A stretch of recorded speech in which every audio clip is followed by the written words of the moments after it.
You've been told that peace comes from fixing your life, from healing your past, from becoming the best version of yourself. But if that were true, why do you still feel unsettled? Why do quiet moments feel loud? Why does your mind race when all you want is rest? The truth is, peace isn't something you earn. It's not at the end of your to-do list. It's not hidden in a better version of you.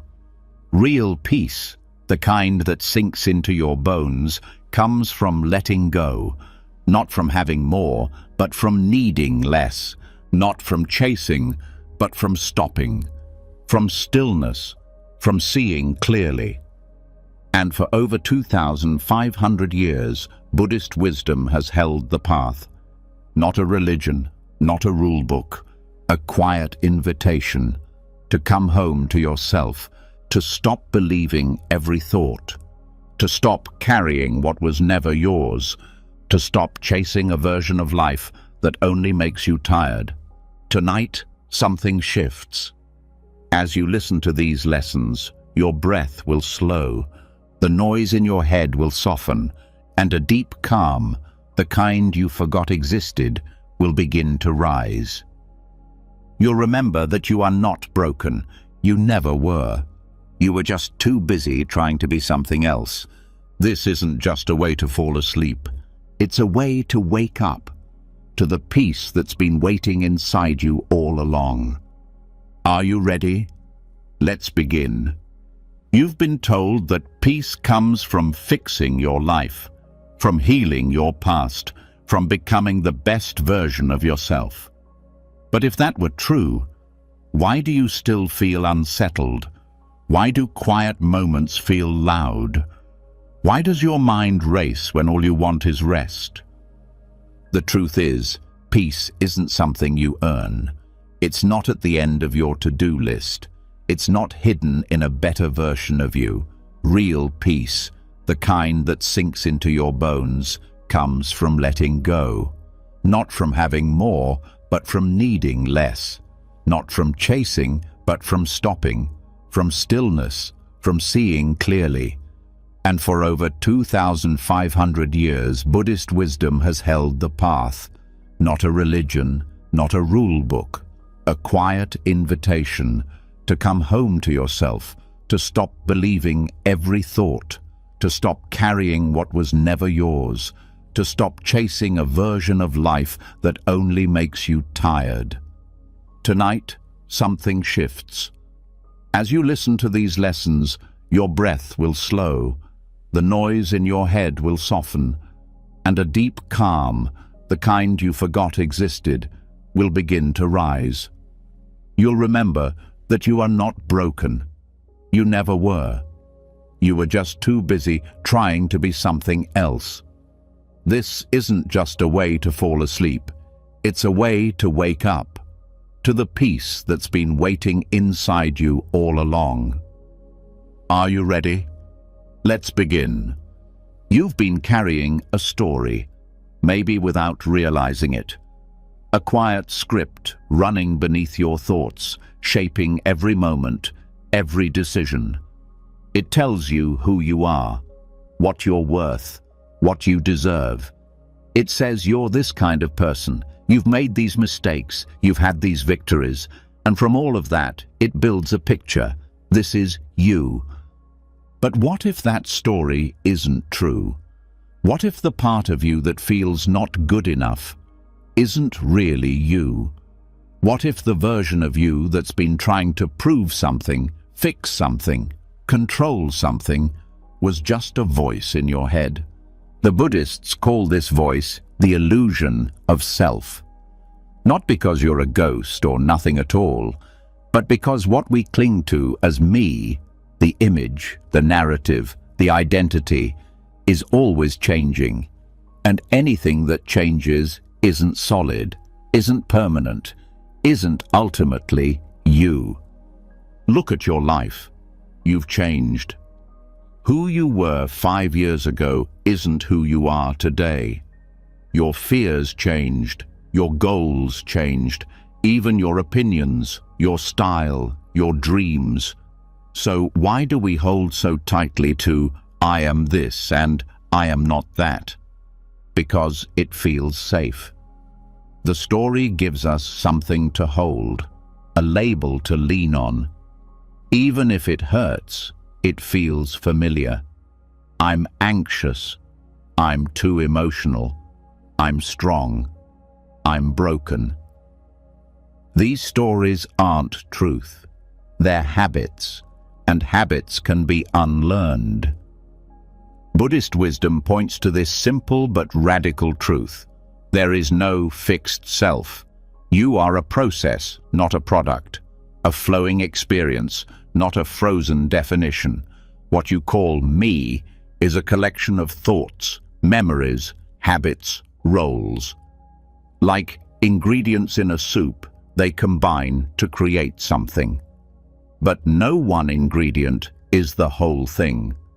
So if you remove the label, who are you? Not nothing, but not someone who needs to be constantly judged, compared, validated, or defended. You're not your job, not your failures, not your trauma, not your success, not your body, not even your thoughts. All of those things arise and pass. They appear in you, but they are not you. This is the core of anatta, the Buddhist teaching of non-self. It's not about erasing yourself.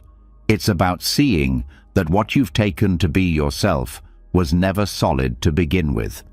You are like the sky, open, spacious, and your thoughts, emotions, and stories are just clouds passing through. When you stop clinging to the clouds, you rediscover the sky. And in that space, something beautiful happens. The pressure lifts. You don't need to keep proving yourself. You don't need to fix yourself.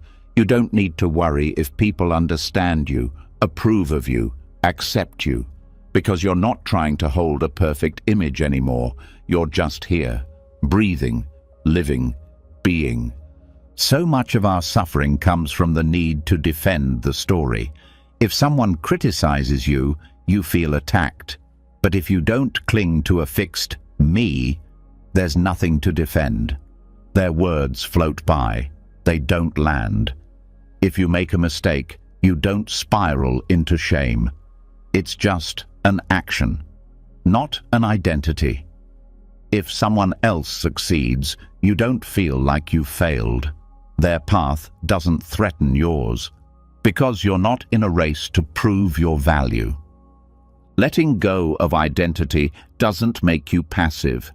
It makes you present. You respond instead of react. You listen instead of defend. You learn instead of resist. You don't have to be a certain kind of person anymore. You just have to be here. Think about how many roles you carry: worker, parent, partner, friend. Those roles are useful, but they're not you.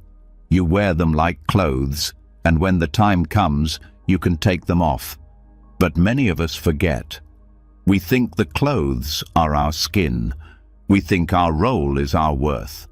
That's why it hurts so much when a relationship ends, or a job is lost, or we grow older. We believe part of us is dying. But what's really happening is that a role is changing. And that's okay. The river flows. That's what rivers do. And you are the river. Anatta teaches us to loosen our grip, not to give up, not to become numb, but to release the tension in our chest that says, I have to hold everything together. You don't. Life flows on its own. You don't need to push it. You just need to show up for it, honestly. You may feel resistance to this. You may think, but I need an identity. I need to be somebody. That's the conditioning talking. That's the fear of being nothing. But here's what's real. When you let go of trying to be somebody, you don't become nothing. You become free. You're still you, but lighter, more open, more alive. This is not philosophy. This is practice. It's seeing how much your mood changes when you hear a compliment or an insult. It's watching how tight your chest gets when someone disagrees with you. It's noticing the story behind your pain. They hurt me because I'm not good enough. I failed because I'm weak. These are thoughts, not truths. In meditation, you watch those thoughts arise. You don't push them away. You don't fight them. You see them, and slowly they lose their grip. You realize these thoughts are not me. They are just passing through. This is the path to peace. You stop trying to be perfect. You stop needing to be understood all the time. You let go of the urge to control every outcome. And in that stillness, you meet something deeper than identity. You meet awareness itself. Not your story, your essence, the part of you that watches, the silence beneath the noise. From that silence, compassion grows. Because you're no longer so focused on protecting your own story, you can finally hear someone else's. You can listen without reacting. You can care without clinging. You can give without losing yourself. Because the self you thought you were, it's not something you can lose. It's something you never really needed. This is not a theory to believe. It's a truth you feel when the mind slows down and the stories fade. When you stop grasping for who you think you are, peace enters like a soft breeze. You realize there's nothing to fix, nothing to earn, nothing to hold on to, just this breath, just this moment. And that's enough. Letting go of identity doesn't mean abandoning yourself. It means meeting yourself more clearly. Not as an idea, but as a living, breathing awareness that flows with life instead of fighting it. You don't have to be strong all the time, or smart, or perfect, or anything other than present. The peace you're looking for isn't found in becoming someone better. It's found in remembering that you were never trapped to begin with. You just forgot that you're the sky, not the clouds, the witness, not the worry, the open space, not the small story. And as this truth settles in, gently, wordlessly, you begin to rest. Not because everything is fixed, but because you no longer need it to be.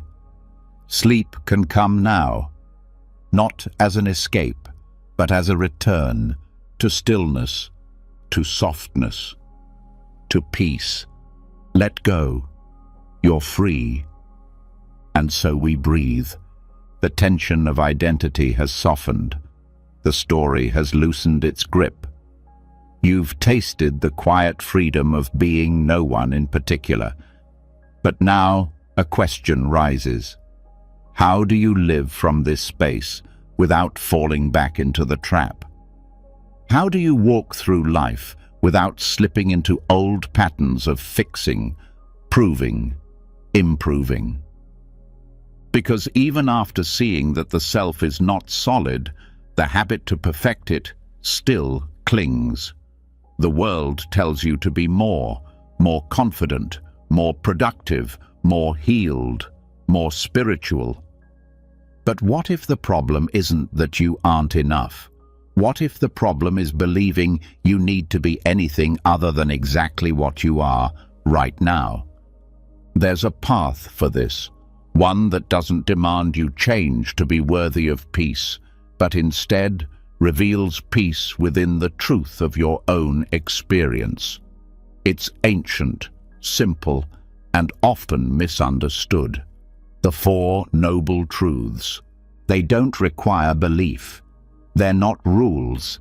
They are an invitation to see clearly, to stop spinning in confusion, and most importantly, to accept what is without running, fixing, or hiding.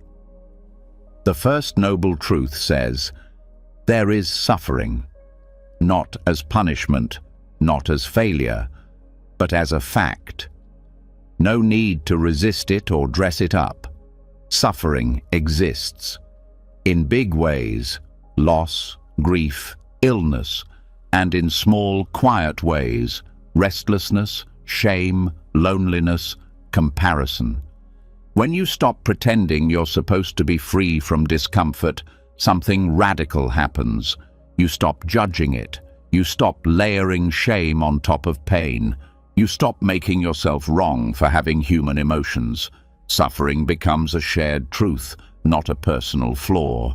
This is where self-acceptance begins, not with changing yourself, but with meeting your experience as it is, without defense, without edits, without pretending. The second noble truth says, suffering has a cause. It's not random. It's not a curse. It comes from craving, tanha, the thirst for things to be different than they are. The mind reaches. It reaches for praise, for pleasure, for success. It reaches to avoid pain, boredom, rejection. This reaching is not evil. It's simply what minds do. But every time it reaches, it leaves the present. It abandons now, and that abandonment hurts. Craving creates a split. One part of you is here, and another part is chasing an ideal. You become a stranger to your own moment. The craving says, I'll accept myself when I'm better. I'll relax when I'm healed. I'll love myself when I've fixed all the flaws. But peace is never in the future. It's always now, which means radical acceptance can only happen here, within the truth of what is, not what should be. The third noble truth says suffering can end. That thirst doesn't have to control you forever. You're not doomed to chase the next version of yourself endlessly. Peace isn't a reward for fixing everything. It's the result of releasing the chase. But this isn't passive. It's not about giving up or being lazy. It's about finally stopping the inner war. When you believe you must be constantly improving, you turn life into a battleground. Every weakness becomes an enemy. Every imperfection a threat. But when you understand that peace is possible right now, you put down the sword. You stop trying to conquer yourself. You begin to care for yourself, even in the middle of struggle. This is not soft comfort. It is the strength to stand in your own skin without needing to escape it. The fourth noble truth shows the way. The noble eightfold path. Not a checklist, not a punishment. A set of gentle reminders that guide you home, to live wisely, to act with kindness, to think clearly, to cultivate stillness. This is the way out of the prison of self-improvement, not by becoming someone else, but by walking step by step, as you are, into the center of your own life. What makes this path powerful is that it meets you where you are. It doesn't ask you to be more. It asks you to be honest. Right view isn't about having the perfect philosophy. It's about seeing clearly, seeing that chasing peace creates suffering, and that peace arises when chasing stops. Right intention is not about fixing your desires. It's about aligning your heart with truth. Do your intentions come from fear or love, from ego or compassion? This is where you learn to trust what is soft, not what is loud, what is honest, not what is impressive. Right speech becomes a mirror. You notice how often you talk to cover up shame, to prove worth, to defend identity. When you speak less, you hear more. You hear your own longing. You hear the parts of you that are tired from performing. and slowly speech becomes less about image and more about connection. Right action is the practice of embodiment, not trying to be good, but living from wholeness. When you stop chasing a better version of yourself, your actions become cleaner. You help others because you care, not to earn approval. You set boundaries not to protect an ego, but to protect peace. Right. Livelihood becomes a question of harmony. How do you make a living without abandoning your integrity? Not how much money do you earn, but how much of your soul do you spend to earn it? When you stop needing your job to define your worth, you free yourself to live with purpose, not pressure. Right effort is one of the most misunderstood. It doesn't mean pushing harder. It means applying energy with wisdom, not to control life, but to stay with what matters. You learn to recognize when effort becomes force, when doing becomes escaping. Right effort means choosing presence over perfection, again and again. Right. Mindfulness is the anchor. It pulls you out of stories and back into sensation. Instead of trying to be peaceful, you feel the breath. Instead of fixing emotions, you feel them arise and pass. Mindfulness is the practice of returning, not once, but constantly. Returning to now, returning to the only place radical acceptance lives. Right. Concentration is about deepening presence, not clinging to calm, but learning to stay. When the mind wants to escape, you stay. When discomfort comes, you stay. You train the heart to be still, not because the world is perfect, but because you are done running. Together, these 8 aspects are not a ladder to climb. They are a circle, a rhythm, a way of being. You don't master them one by one. You live them softly, honestly, in your own way. Not to earn peace, but because you are tired of resisting it. Radical acceptance begins where the path begins, with seeing clearly. That means you don't have to hide from your pain. You don't have to pretend to be okay. You don't have to explain your worth. You don't have to heal everything before you're allowed to rest. You just have to stop fighting what's already here. The habit to fix yourself is strong. It's rooted in fear. The fear that if you stop trying to improve, you'll fall apart, that you'll be judged, forgotten, unloved. But ask yourself, has endless self-improvement made you peaceful or exhausted? The 4 noble truths don't demand that you transcend your humanity. They invite you to inhabit it, to stop chasing happiness and start understanding suffering, to stop needing to be more and start living with what already is. Acceptance doesn't mean you like everything about your life. It means you stop waiting to love yourself until everything changes.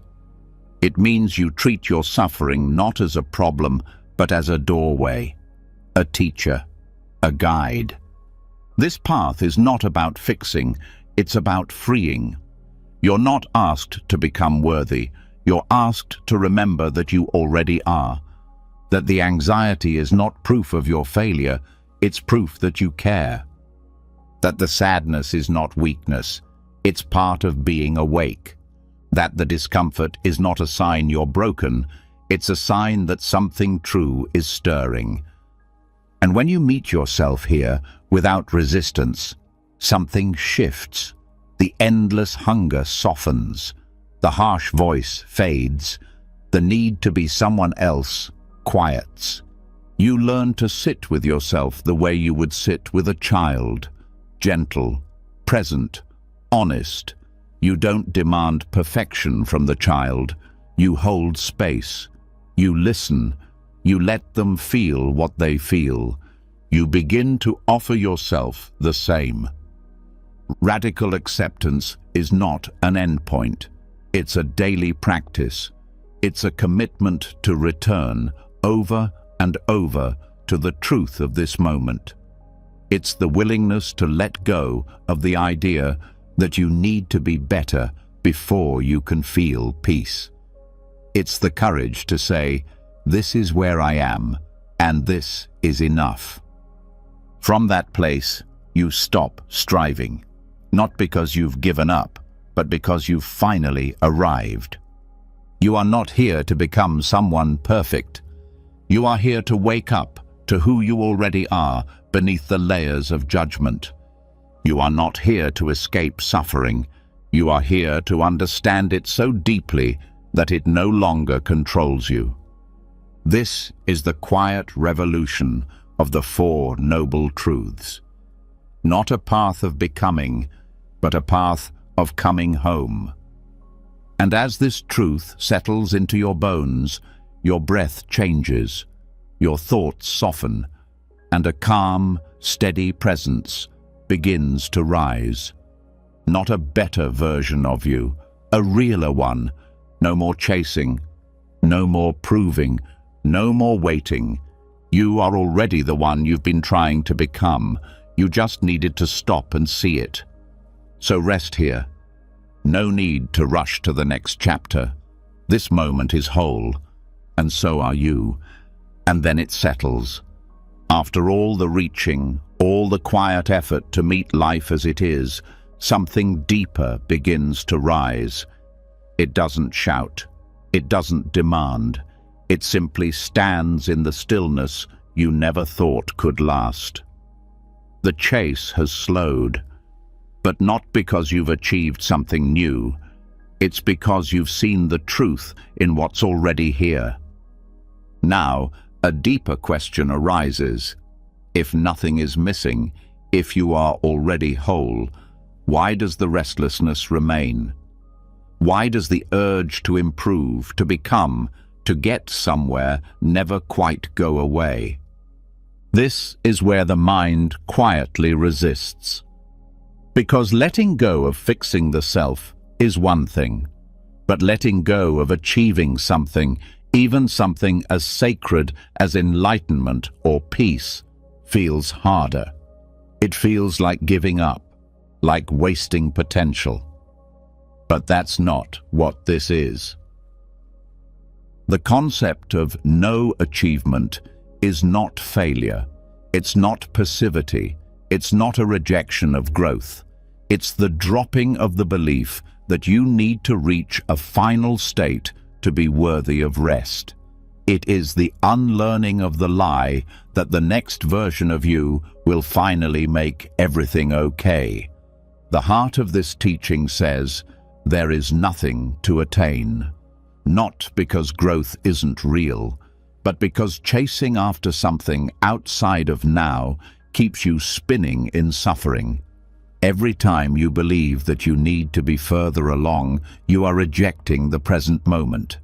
Every time you think peace is something that comes later, you postpone your own freedom. The striving to be more, even spiritually more, keeps the same illusion alive. It says, you are not enough now, that you are incomplete, that you are a project waiting for final edits. And so, even your spiritual path becomes a performance. You sit in meditation, hoping to feel something profound. You read to become wiser. You speak gently so you can be more awake.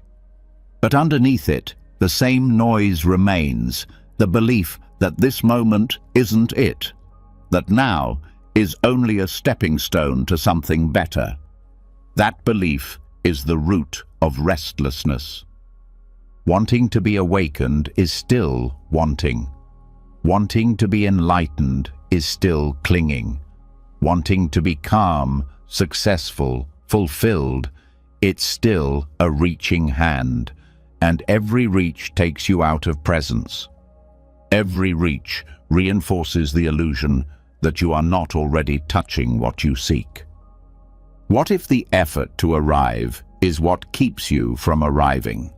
In Zen, they call this no gaining mind, the willingness to sit, to walk, to live with no reward in sight.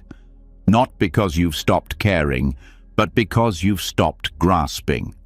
There is a difference. When you stop chasing outcomes, you don't become lazy. You become free. You cook not to impress. You speak not to be right. You meditate not to feel something special. You live not to get somewhere, but simply to live, fully, unfiltered, awake to what's right here. This is what ends restlessness, not a breakthrough, not an achievement, but the full acceptance that there's nothing to achieve. Even the desire to let go can become a trap, a goal, a test you think you should pass. But letting go happens when you see that holding on isn't necessary anymore. It dissolves on its own, like fog in the sun. The path is not about fixing your flaws until you disappear. It's about seeing that the part of you striving to be better was never flawed to begin with. It was just scared. It thought peace was somewhere else. It thought meaning was in the destination. But meaning is not at the end.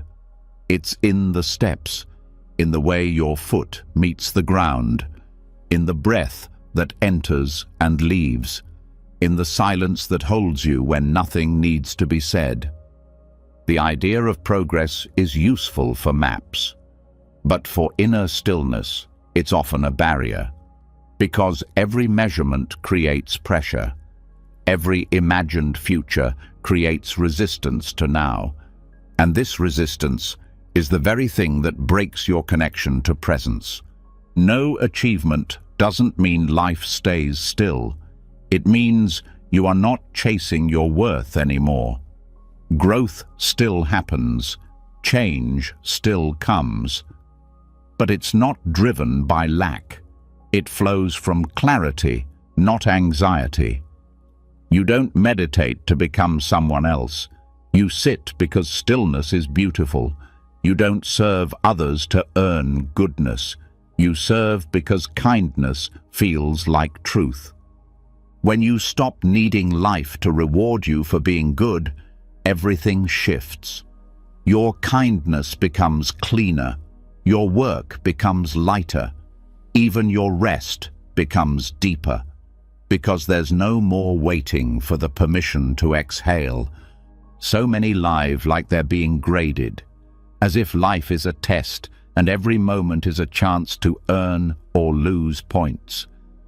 But there is no scoreboard, no teacher marking your paper, no future version of you standing at the finish line, waiting with approval.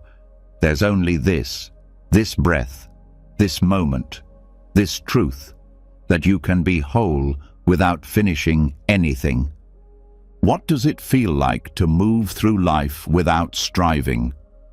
Not indifferent, not disengaged, but peacefully rooted in the now.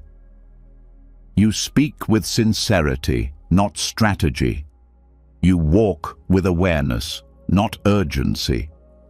You let go of timelines and allow the natural unfolding of your life to teach you everything you need to know. You begin to see that everything you've been seeking, calm, joy, love, is not something to acquire, it's something to recognize. And recognition doesn't require progress, it requires presence. This is what the great teachers point to when they say there's nowhere to go. The moment you drop the illusion of a finish line, the tension in your chest begins to release. The restlessness no longer has fuel, because the striving that fed it, the idea that peace is just around the corner, has dissolved. In this stillness, action still happens, but it is no longer survival. It is no longer a race. It is no longer tied to an identity in need of proving. You write not to be a writer. You love not to be lovable. You practice not to be awakened. You just live, and that becomes enough. Even the word practice changes meaning. It's no longer rehearsal for a perfect version of you. It becomes a form of presence, a way of remembering, a rhythm that roots you in what is real. When you stop measuring your inner life like a project, you start trusting your life as it is. You trust the silence, even when it's uncomfortable. You trust the slowness, even when it feels like falling behind. You trust that nothing you're doing is wasted, even if it brings no visible reward. This is not easy. Letting go of the idea of achievement goes against everything you've been taught.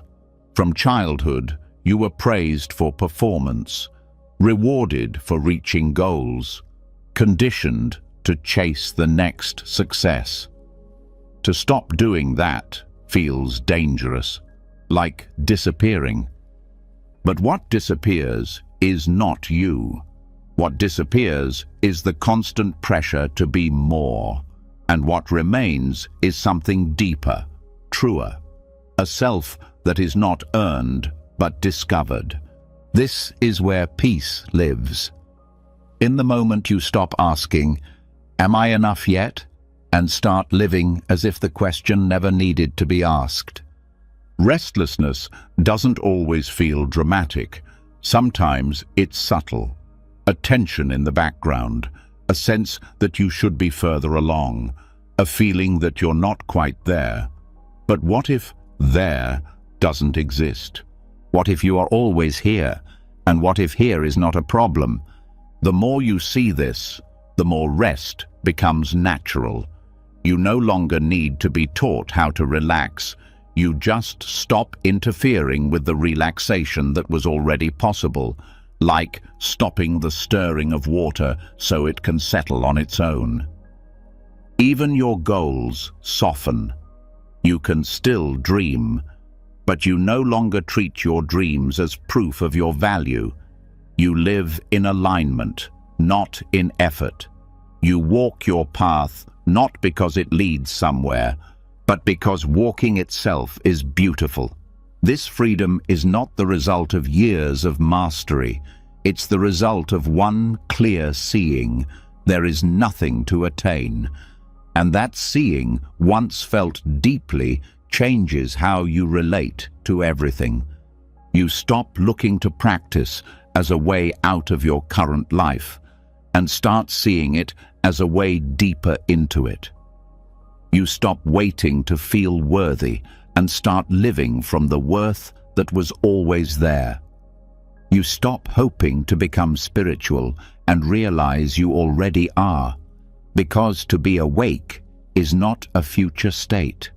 It is your nature, uncovered when the striving quiets. This is the joy of no achievement, not boredom, not stagnation, but the quiet joy of a moment unburdened by expectation, the joy of being here for no reason at all, of being alive, not to get somewhere, but simply to be.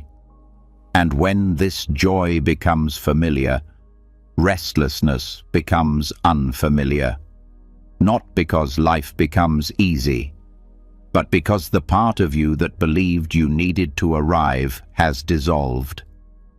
What remains is you, whole, breathing, still. So now, you do not need to push forward. You do not need to go back. You do not need to figure it out.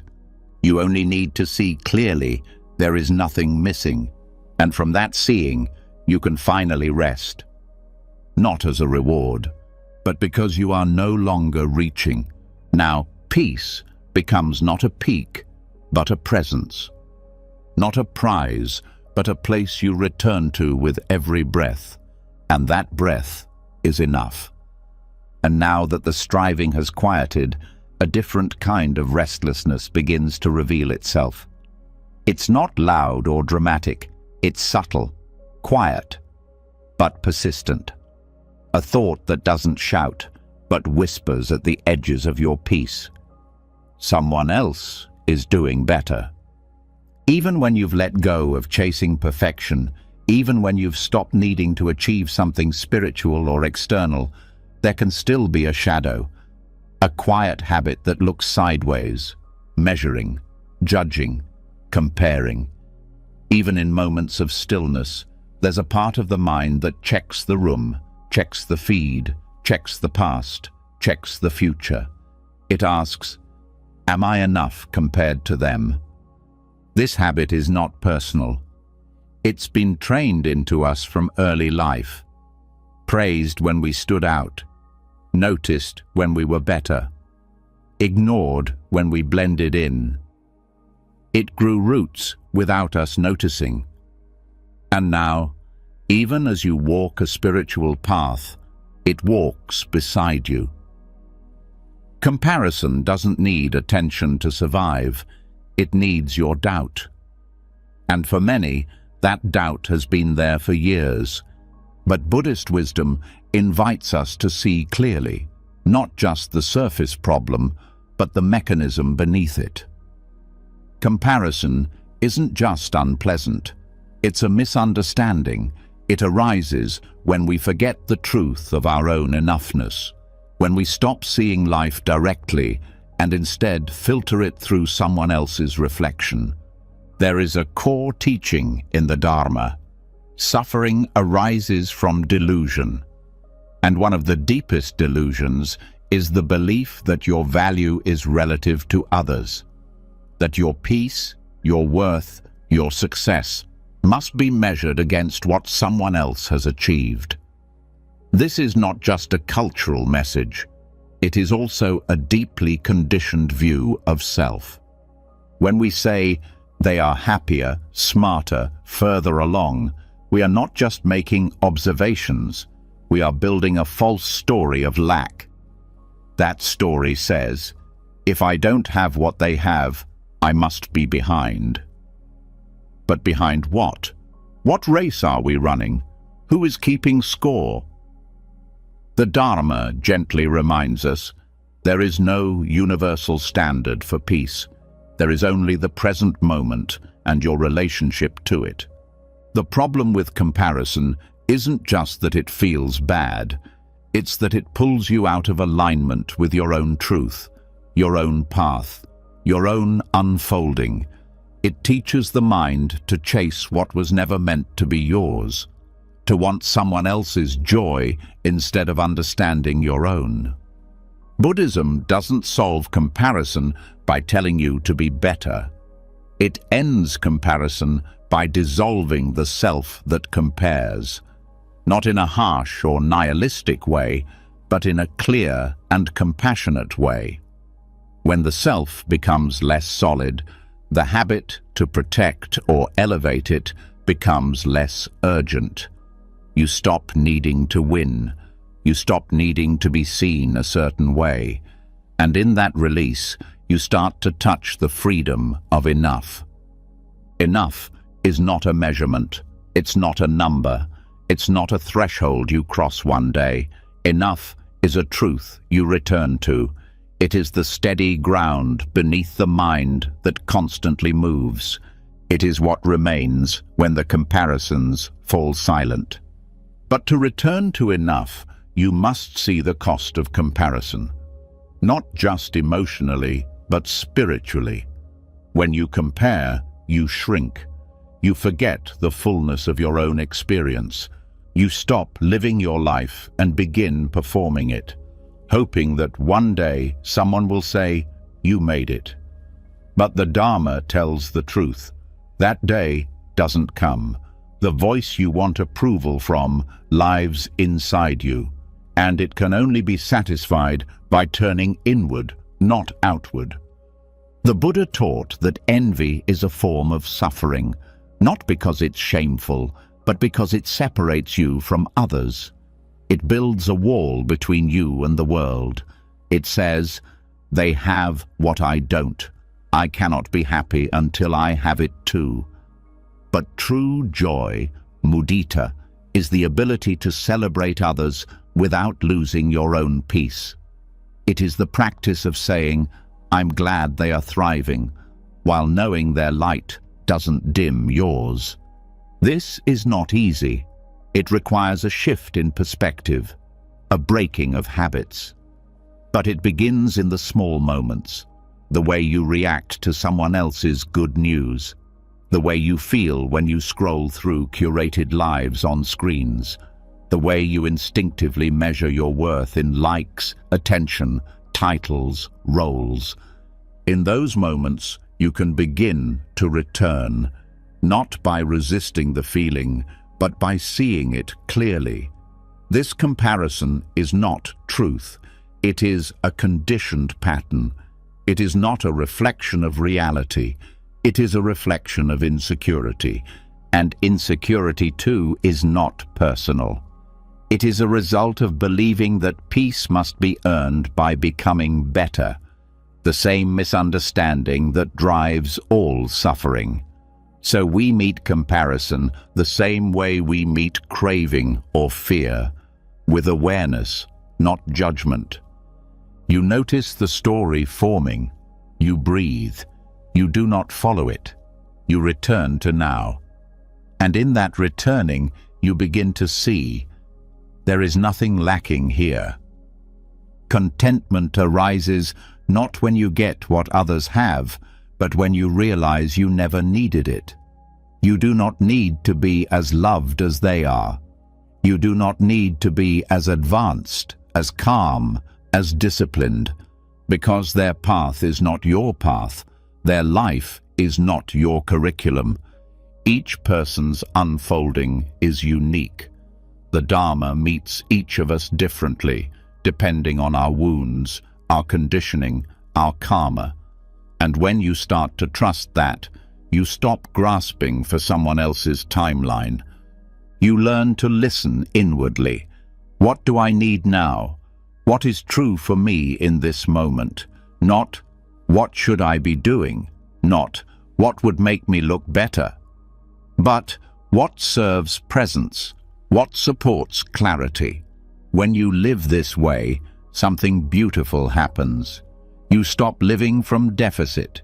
You stop comparing your pace to theirs, and you begin to walk at your own rhythm. A rhythm that doesn't rush, that doesn't prove, that doesn't panic when others surge ahead. This is the freedom of non-comparison.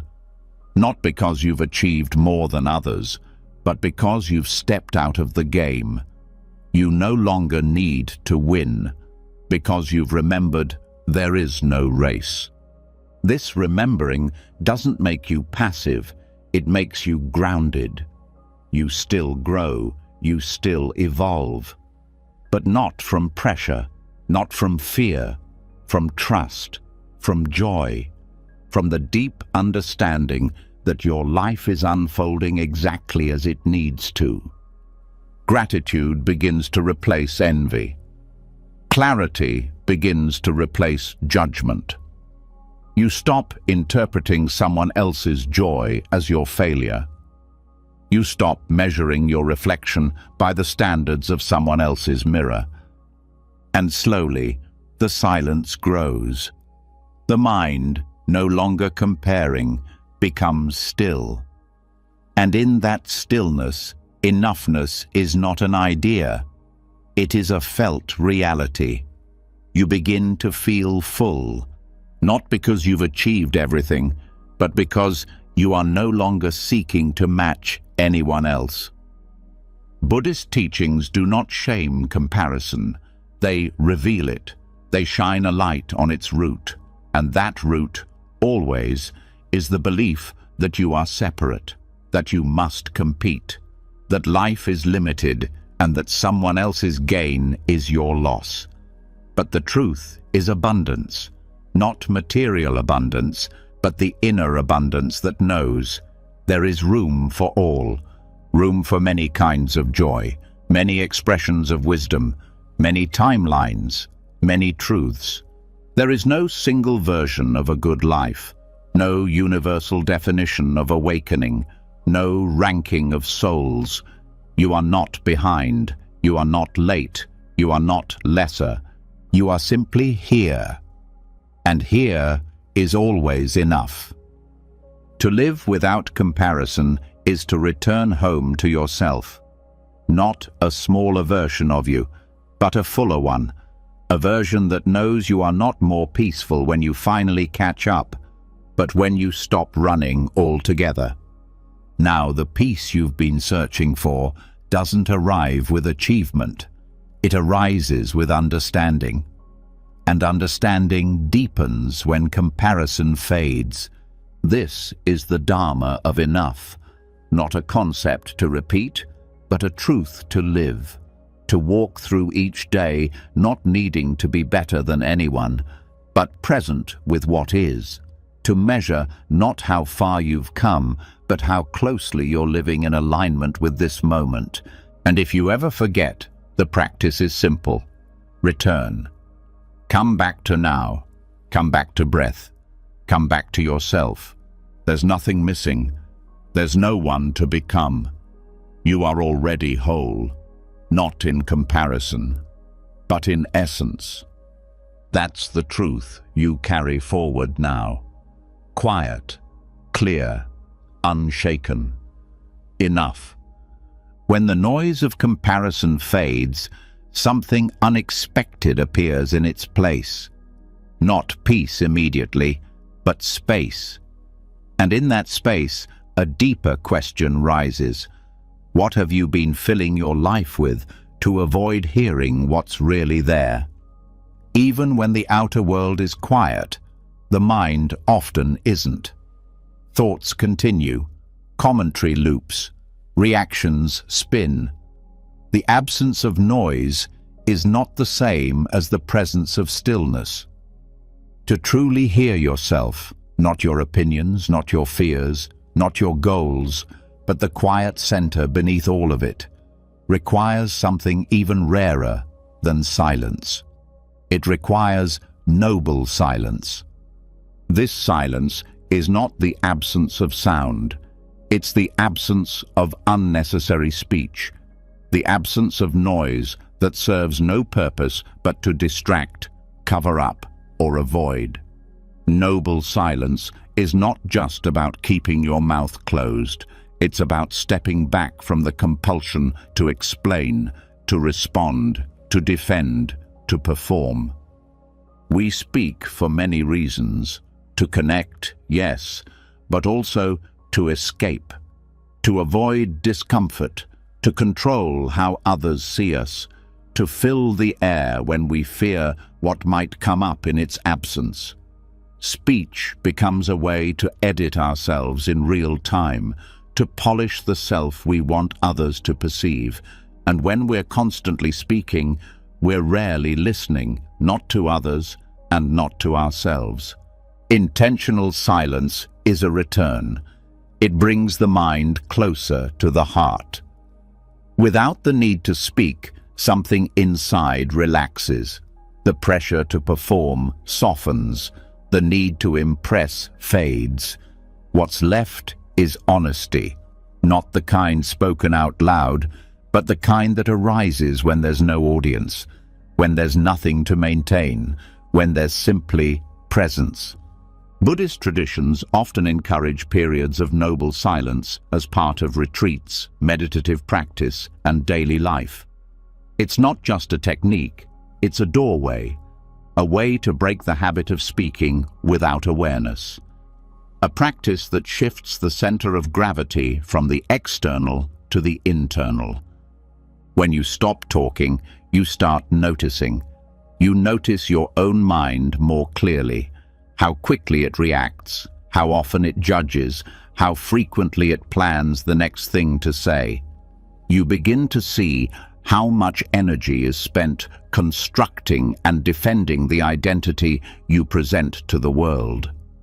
Silence reveals what speech covers. It is not always comfortable. In fact, at first, it may feel awkward, even anxious. Without words, the usual patterns lose their anchors. You may feel exposed, restless. But this discomfort is not a sign of failure. It's the mind detoxing from overuse. It's the raw truth rising to the surface now that nothing is being said to suppress it.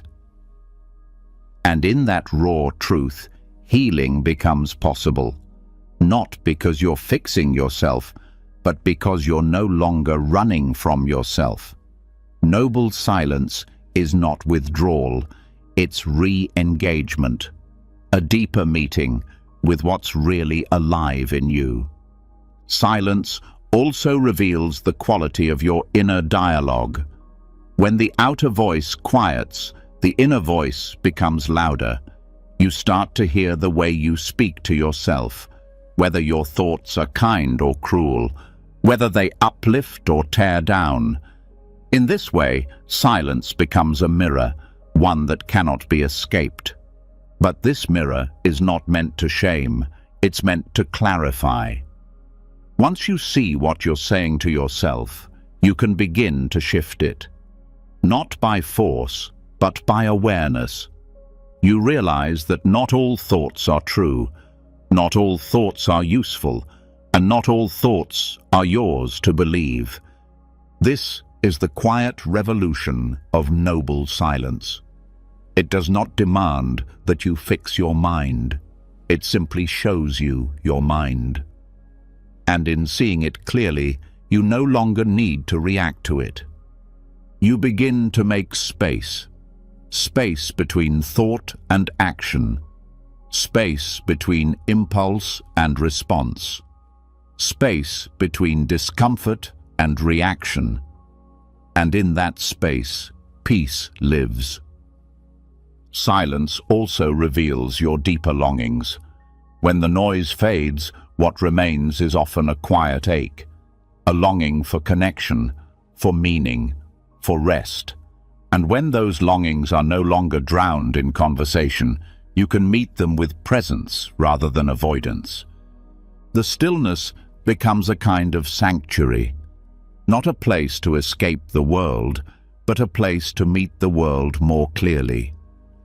You begin to see that most conversations are not about truth. They are about ego, about comfort, about identity.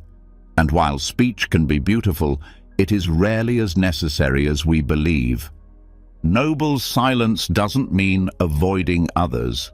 It means relating to others with presence, with fewer words and more awareness, with listening that is full, not just waiting to respond, with the humility to realize that sometimes the best gift you can offer is your attention, not your opinion. In this way, silence strengthens relationships. It removes the need to dominate, to interrupt, to prove. It makes space for others to unfold without pressure. It allows you to witness rather than control. And it does the same for your relationship with yourself. You begin to see that your value is not in how well you speak, not in how clever your responses are, but in your capacity to be with life honestly. There's a kind of strength that grows in silence, not the hard strength of armor, but the quiet strength of presence, the strength that doesn't need to fill the room, that doesn't need to be right, that doesn't need to be seen to be real. From this silence, decisions become clearer, because you're no longer reacting to the noise, you're no longer pulled by urgency. You can feel the deeper current beneath the surface tension, and you begin to trust it. You speak less, but when you do, your words carry more weight. They're rooted. They come from depth, not from performance. They come from a silence that has touched truth. And this truth begins to change everything. It shows you where you've been hiding behind words. It shows you what you've been avoiding in noise, and it gently invites you back to the present, because the present doesn't need to be narrated. It just needs to be lived. Noble silence also reveals the mind's addiction to movement. Even without speech, the inner voice may continue, planning, commenting, judging. But as you continue the practice, even that begins to soften. Not because you force it to stop, but because you no longer give it your full attention. You learn to rest in awareness itself. Not the content of your mind, but the space behind it. The silent watcher. The place within you that doesn't need to think to be alive. That doesn't need to speak to be real. This awareness is always present, but it is easiest to access when you are still, when the distractions are few, when you're not reaching for the next sentence or the next validation. This awareness is not a mystical state. It is your natural state, uncovered when everything else falls away. And when you live from this awareness, silence is no longer something you visit. It becomes your ground, even when speaking, even when moving through the world. You carry the silence with you, not as absence, but as depth. You no longer speak just to avoid discomfort. You no longer fill the space just to feel safe. You begin to let the silence speak for itself. And in that listening, you hear what cannot be said. There are truths that words cannot touch, truths that only silence reveals, the deep knowing that you are already whole, the quiet understanding that nothing needs to be added, the gentle recognition that life, in this moment, is already enough. This is the power of noble silence, not as a spiritual trick, but as a way of living rooted in presence. It breaks the momentum of distraction. It interrupts the cycle of self-editing. It allows your nervous system to soften. It allows your soul to speak. And in that speaking, without words, you hear your life more clearly. Not the life you talk about, the life you are. Now, there is no need to fill the silence. Now, the silence is full, and in that fullness, you are home. When silence becomes familiar, life begins to slow. The urgency fades. The need to explain, defend, or prove loses its grip. But even in stillness, something deeper begins to call, not a craving, not a goal, but a question. How can life be lived in a way that stays close to this calm? How do you carry this inner quiet into every part of your day, not just the moments alone? There is a way. A path worn not by theory, but by the footsteps of those who have lived it fully. Monks, nuns, forest dwellers, not because they sought a better life than yours, but because they discovered something most people overlook. That simplicity, practiced with intention, brings not less, but more. Not more clutter, not more noise, not more tasks, but more depth, more space, more joy. The joy that arises from simplicity is not made of excitement. It is not found in big achievements or rare moments. It does not need to be chased. It's the kind of joy that comes quietly, like light at sunrise, unnoticed until everything looks softer. The monastic way is not about deprivation. It's not about punishment or rejection of life.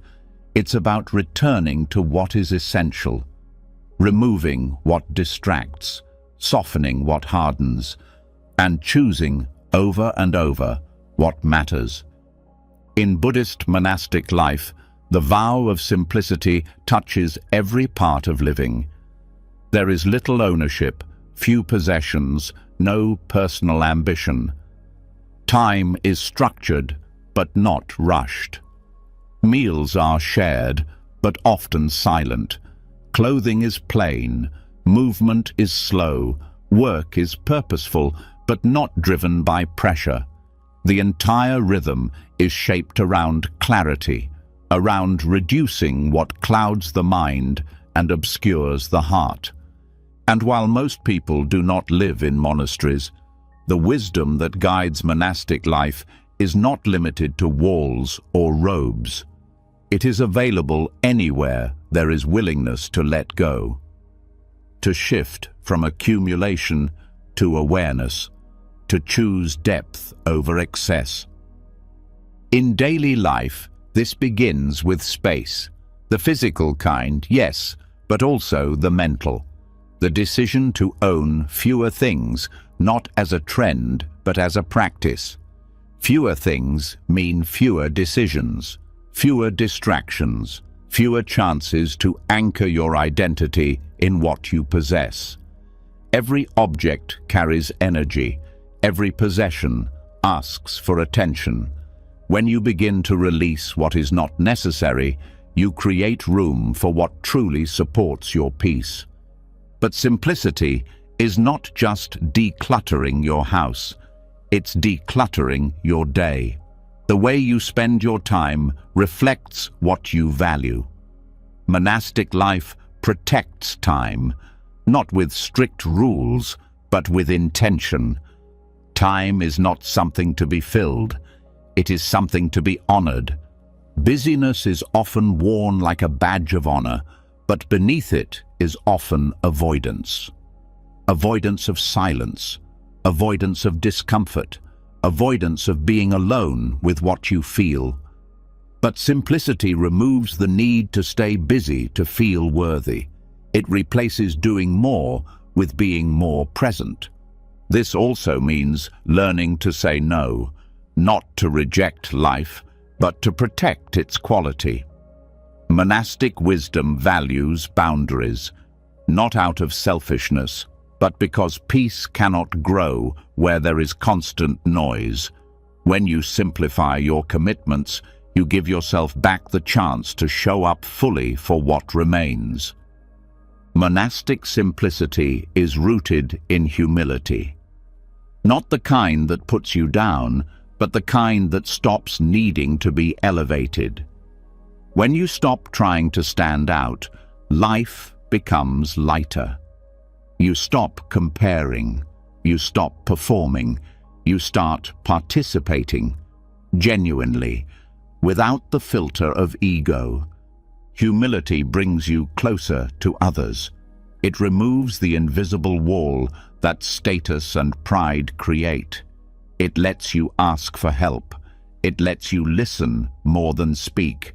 It allows you to be wrong without collapse. It allows others to shine without dimming your light. And it deepens your joy. Because joy doesn't thrive in a performance. It thrives in presence. In being right where you are, without needing to prove that you belong. Monastics eat simply, live simply, walk simply, not because they lack options, but because they have seen that options are not what bring peace. Peace comes from depth, from attention, from relationship. And you can have that too without leaving your home. Start with food, not as a diet, but as a practice. Eat slowly, eat without distraction. Prepare your meals with care, even if they are small. Let your attention infuse what you do. That's where sacredness begins, not in the food itself, but in the way you meet it. Do the same with your tasks. Whether washing dishes or answering emails, do one thing at a time. Not because it's faster, but because it's clearer. When you simplify your attention, your mind becomes less tangled. When your actions are whole, your energy returns. Monastic simplicity also means learning the value of silence in relationships. Not every moment needs to be filled with words. Some of the deepest connections grow in shared stillness, in honest presence, in being together without needing to entertain or impress. When you carry simplicity into how you relate, you begin to notice how much energy goes into saying what isn't needed, into trying to be liked, into smoothing over awkwardness. But when you release that pressure, you discover something easier. Real connection requires less than you thought. You also begin to live more slowly, not out of laziness, but because you no longer rush past life. The monastic pace is unhurried because it trusts the unfolding. When you stop measuring your worth in productivity, you learn to rest without guilt. You learn to move without fear. You begin to experience the joy of a single moment, fully lived. Even your thoughts simplify, not by force, but by rhythm.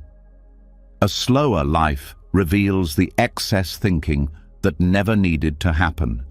And when your life becomes less chaotic, your mind becomes less reactive. This doesn't mean you become passive. It means your actions are chosen with care. When you're no longer ruled by impulse, everything becomes more intentional. You speak because something true wants to be said. You act because something meaningful needs to be done. Simplicity also sharpens gratitude. When you have less, you notice more. When life slows, small things become sacred. The warmth of sunlight, the rhythm of breath, the sound of footsteps. These are not background noise. They are the texture of being alive. Monastics live without distraction, not because the world is bad, but because clarity is precious. You begin to see that distraction is not just on screens, it's in habits, it's in resentment, it's in the loop of self-judgment. Simplicity clears space for joy to be seen again. This joy is not emotional excitement, it's steadier. It's the joy of alignment, of knowing that your life, even in its smallest parts, reflects your values, that you are living not from habit or pressure, but from truth. And when your outer life simplifies, your inner life follows. You become more receptive, more open, more grounded. You don't need to chase experiences to feel alive. You are already here, fully. Monastic wisdom reminds us, enough is a decision, not a destination. When you live with less but feel full, you understand abundance. You understand that simplicity is not about lacking, but about letting go of what covers joy. So now, after the silence, you step into life again, not with more, but with less. Less clutter, less distraction, less effort to be something else. And in that less, you find more. More peace, more presence, more joy. Not joy that shouts, but joy that stays. When life slows and simplicity takes root, a new clarity begins to surface. The noise fades, distractions lose their power, and what was hidden beneath everyday busyness starts to reveal itself. And often, what surfaces is craving. Quiet, persistent, deeply conditioned craving. Not just for things, but for feelings, experiences, outcomes, recognition. A longing that doesn't shout, but tugs softly at the mind, telling you there is something missing, something more. Even after simplifying your life, even after removing what's not essential, desire still follows. You may not want more objects, but there may still be hunger for approval, for stimulation, for escape, for perfection. In Buddhist teachings, this is called tanha, often translated as thirst. It is the root of suffering, Not because wanting is wrong, but because craving always pulls you away from now. Tanha is not about intention or value. It's not the same as aspiration or healthy motivation. It is about attachment. It is the feeling that unless you have or become or achieve something, you cannot rest.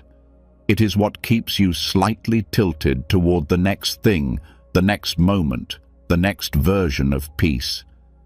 This is the most subtle trap, because craving doesn't always feel frantic. It can feel like hope. It can feel like progress. It can feel like something good.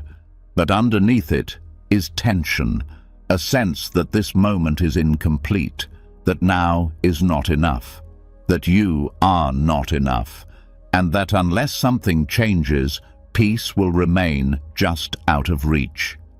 Wanting less doesn't mean suppressing desire. It means understanding it, seeing how it arises, feeling its energy in the body, noticing how it creates stories in the mind. When you become familiar with the process of craving, you no longer need to obey it. You no longer confuse it with truth. You start to realize that the problem is not the desire itself, but the way it hijacks your attention and ties your contentment to something outside of this moment. Desire always creates distance. It lives in the gap between what is and what could be. And as long as your happiness lives in that gap, you are never truly at home.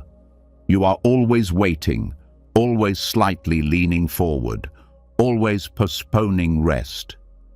Buddhist practice invites you to watch desire not with judgment, but with curiosity. What happens in your body when craving arises? What thought follows it?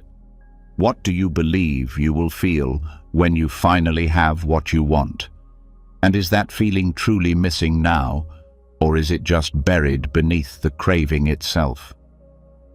Craving often promises joy, but delivers anxiety. It creates a cycle of hunger and dissatisfaction. Even when you get what you want, the satisfaction fades quickly. The mind moves on. A new longing appears, a new idea of fulfillment, and so the chase continues, even when nothing is truly wrong. This is how tanha traps you, not with force, but with restlessness. It makes you think that more will finally be enough. But when you examine closely, you see it never is. Because the habit of wanting becomes stronger than the content of the desire. So you begin to practice renunciation, not in a harsh way, not as punishment, but as clarity. Renunciation is not about denying joy. It is about no longer confusing joy with grasping.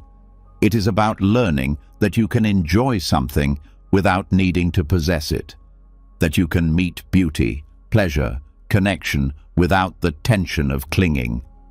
Wanting less doesn't mean removing beauty or richness from your life. It means removing the anxiety that says, "I need this to be okay." It means releasing the fear that if you don't get what you want, something is wrong with you or with life. This shift is powerful. It turns your attention inward, not because the outer world is bad, but because the root of restlessness is never out there. It's always in how you relate to what is. When you stop expecting the world to complete you, you discover that you were never incomplete to begin with. The practice is simple but deep. Each time desire arises, you pause, you notice, you feel its pull, you name it, and you choose to stay with it without acting on it, not to repress it, but to know it. You watch as the craving rises and peaks and dissolves, and in that watching, you begin to unlearn the habit of always moving toward. You discover that peace is not the result of having less or more. It is the result of needing less. And that kind of peace is unshakable because it doesn't depend on conditions. It doesn't depend on timing. It is not delayed. It is immediate, the moment you release the grip. The Buddha pointed to this clearly. Craving is the cause of suffering, not because desiring is evil, but because the identification with desire creates a false self. A self always reaching, always aching, always unsatisfied. But when you rest in awareness, you are no longer the one who craves. You are the one who sees. This awareness does not deny desire. It simply refuses to be controlled by it. It allows you to experience wanting without becoming enslaved to it.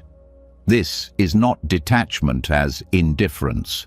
It is freedom as wisdom. From this space, even your desires begin to change. They become quieter, gentler, aligned with truth, not with fear. You may still want to grow, to create, to share, but the desperation is gone. The clinging is gone. The belief that your value depends on the outcome is gone. This leads to true generosity, because you are no longer giving from a place of lack. You are no longer helping others to prove something about yourself. You act from fullness, not from hunger. And this kind of action carries peace with it. It also leads to deeper intimacy. When you want less from others, you see them more clearly. You don't need them to complete your story. You don't demand they fill your gaps. You can love them as they are, not for what they provide. And this love is not dramatic, but enduring. It is not possession, but presence. Wanting less also opens the door to creativity. Because your work is no longer about outcome, it is about expression. It is about truth. You are no longer making art to be seen. You are making it because something inside you is ready to be heard. And perhaps most importantly, you become easier to live with, both for others and for yourself. You are less reactive, less demanding, less caught in highs and lows. Your joy becomes consistent because it is no longer tied to constant fulfillment. It comes from the quiet freedom of enough. This is not something to rush.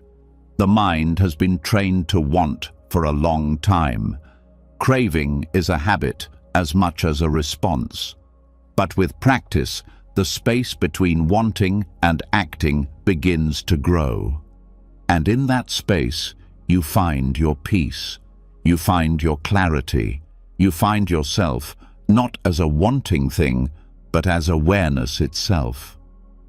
You realize that true contentment doesn't come from getting what you want. It comes from knowing you don't need it, that you are already home, that nothing out there can complete what is already whole. Now, desire doesn't pull you. It passes through, like wind through an open window. It may rustle your awareness, but it doesn't move your roots. You are no longer carried away. You are still. And in that stillness, there is joy, quiet, unshakable, real. When the grip of craving loosens and the mind stops chasing what it thinks it needs, another layer of inner weight begins to reveal itself. It isn't loud. It doesn't always announce itself clearly, but it lingers, quietly shaping how you feel, how you respond, and how you carry yourself in daily life.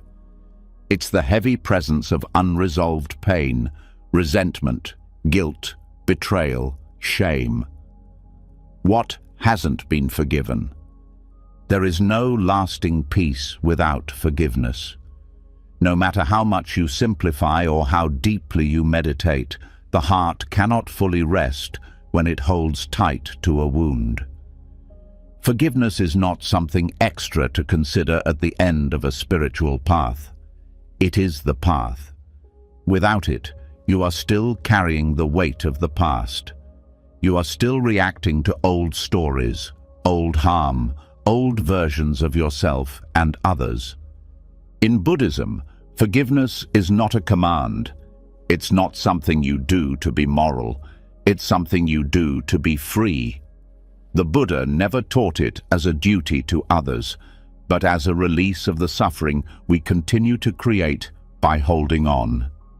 When you carry a grudge, you are the one who suffers. When you cling to guilt, even when it seems noble, you tighten the self with judgment. And when the self is tight, everything hurts more. Forgiveness begins as an act of compassion, but not just for others.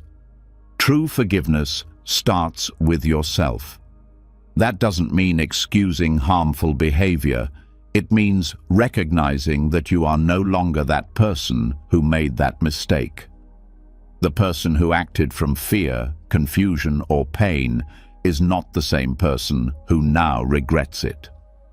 And yet, you continue to punish yourself as if nothing has changed. This punishment doesn't bring clarity.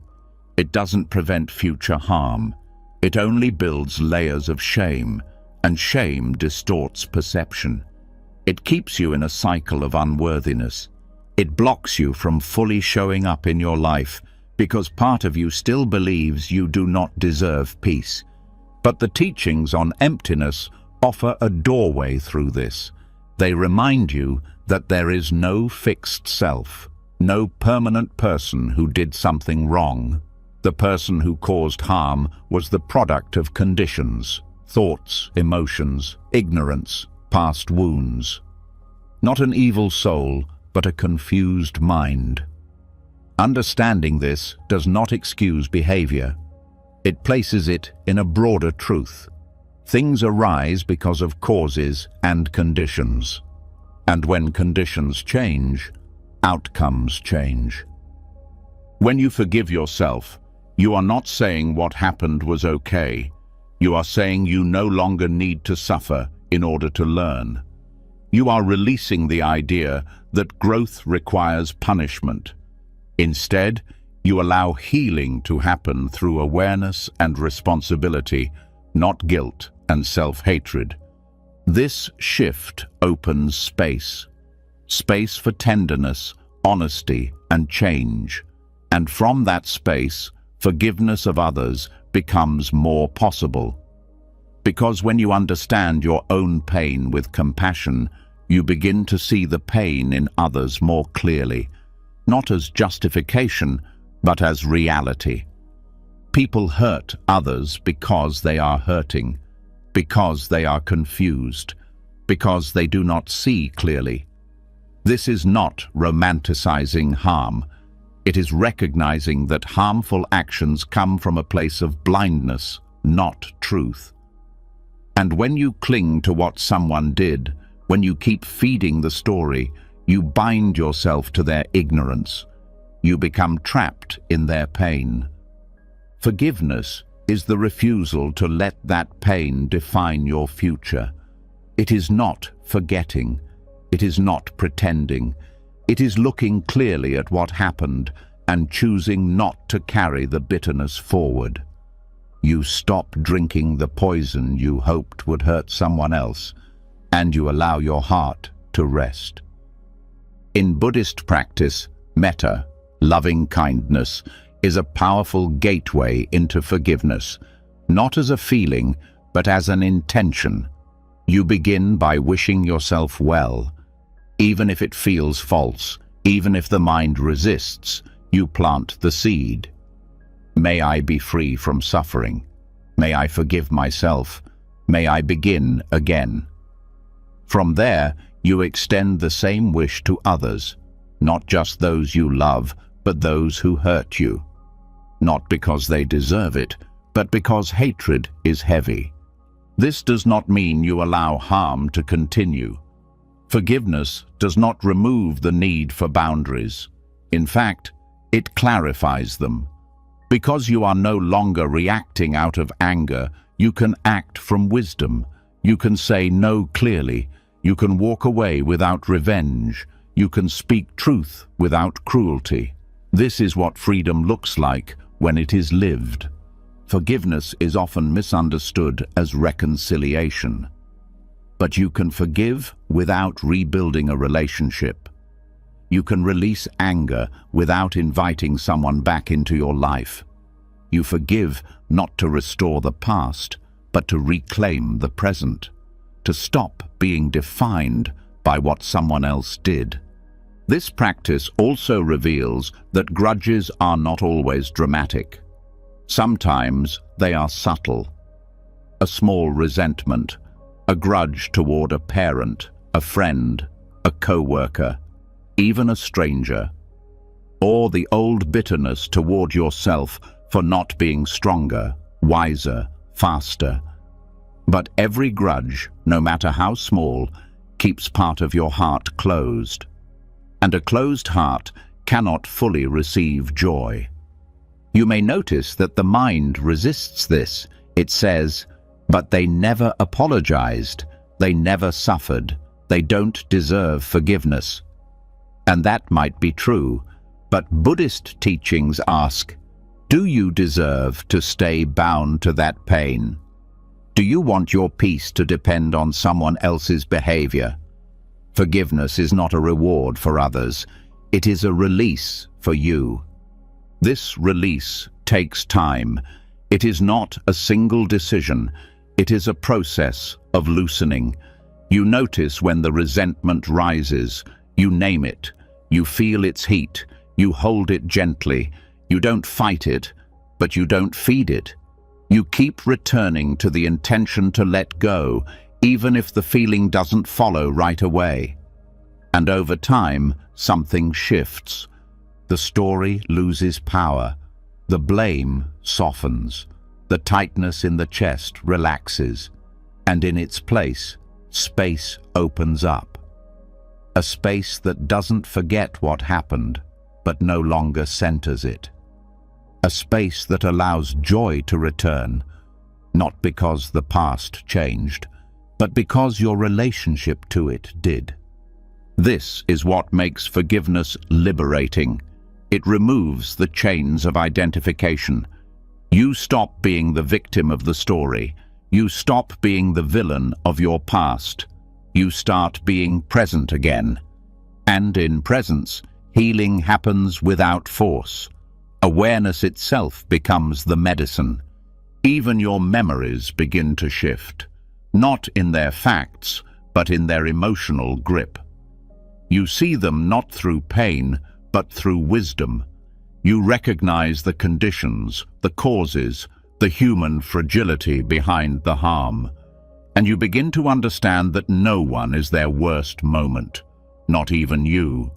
This kind of forgiveness is radical. It challenges everything the ego believes.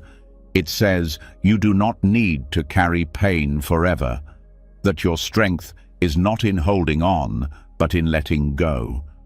That true power is soft, not because it is weak, but because it no longer needs to protect itself with anger. And from this softness, new possibilities appear.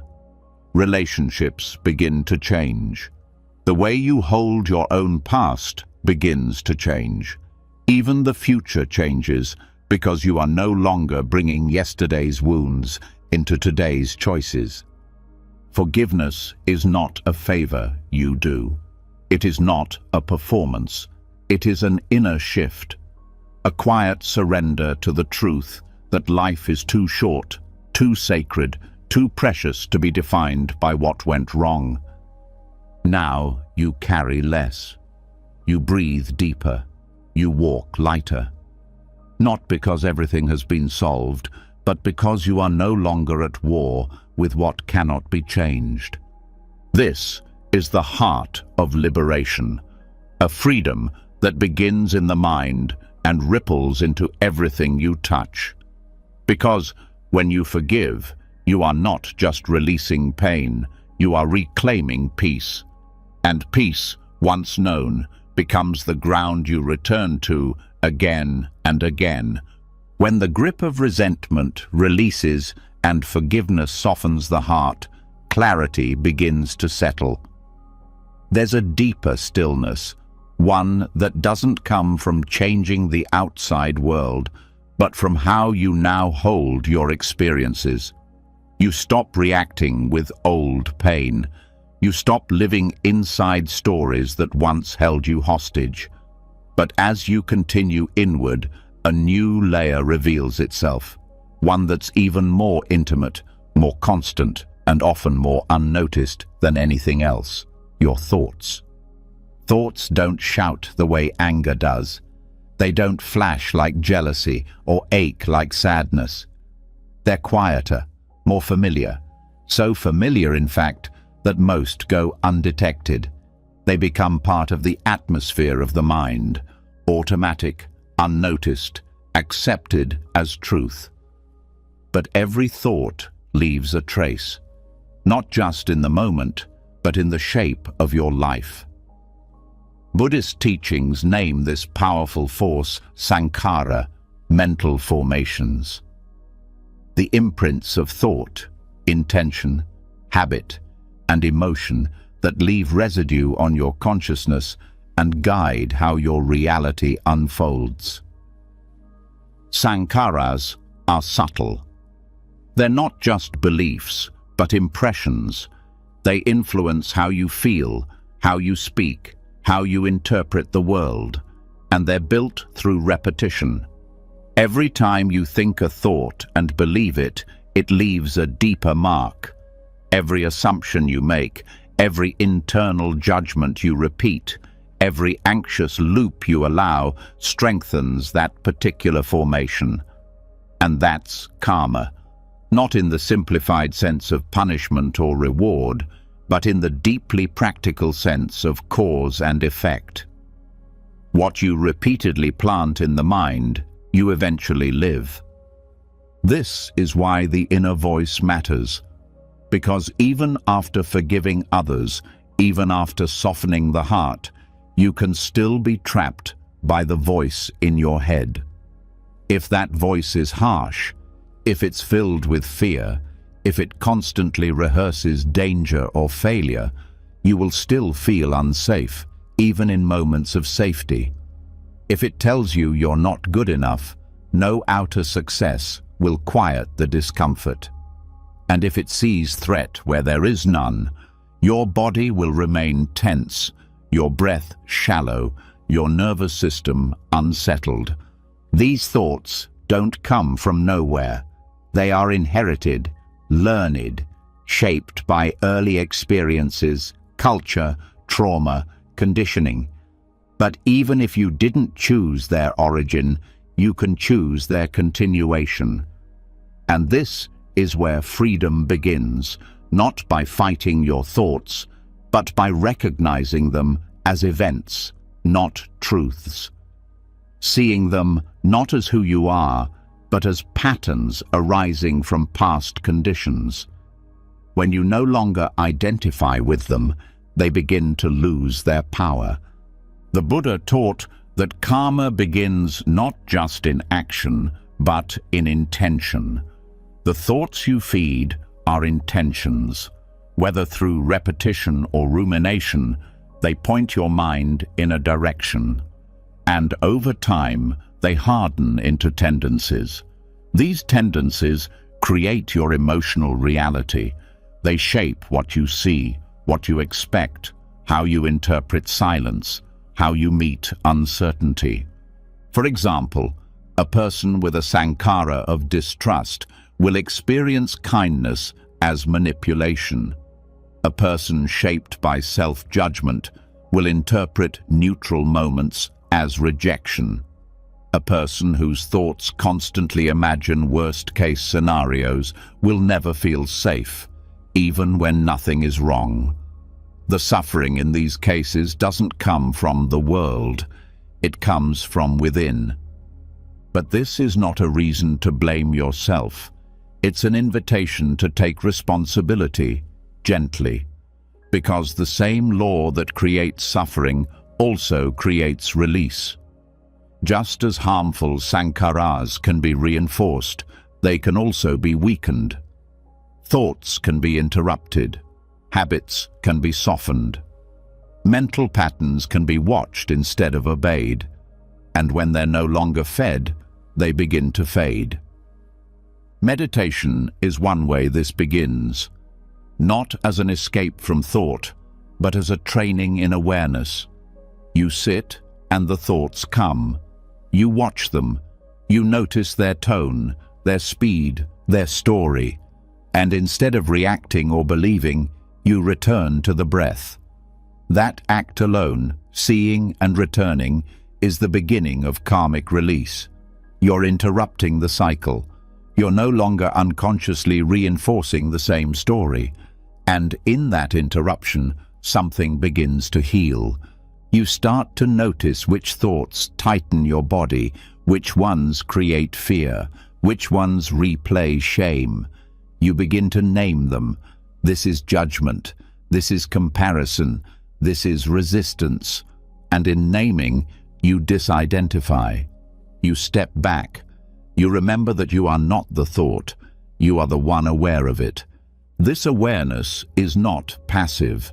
It changes everything. Because once you stop reacting to the thought, it loses its stickiness. Once you stop rehearsing the same mental narrative, your brain rewires itself. The groove becomes shallower, the emotional charge less intense, and over time, your baseline state shifts. This doesn't mean the thoughts never arise, but they no longer define you. You're no longer bound to act on them. You have a choice, and in that choice lies freedom. Your inner dialogue begins to shift as well, not because you force it to be positive, but because you stop feeding what's destructive. Instead of battling the mind, you care for it. You offer it wiser input. Instead of saying, "I can't," you say, "I notice fear, and I can stay with it." Instead of saying, "I always fail," you say, "This is a moment of difficulty. It doesn't define me." These are not affirmations. They are reflections of deeper truth. Truth that softens rather than inflates. Truth that roots you in the present rather than spiraling into identity. Even your language changes, not just in speech, but in thought. You begin to use gentler words when speaking to yourself. You stop calling yourself lazy, broken, stupid. You begin to say, "I am learning. I am struggling. I am growing." These words carry different karmic weight. They create different sankharas. They invite different energy into your system. Over time, they change the way your mind relates to itself. This also transforms how you perceive others. When your inner voice is harsh, you judge others quickly. When you soften inwardly, your view of others softens too. You begin to see their behavior as arising from their own sankharas, their own karma, their own conditioning. This brings compassion, not passivity. You still set boundaries, but you no longer carry hate. This shift in perception is karmic healing, not in some future life, but in this one. When your thoughts are rooted in awareness, your reality becomes lighter. You still feel pain, but you no longer multiply it with resistance.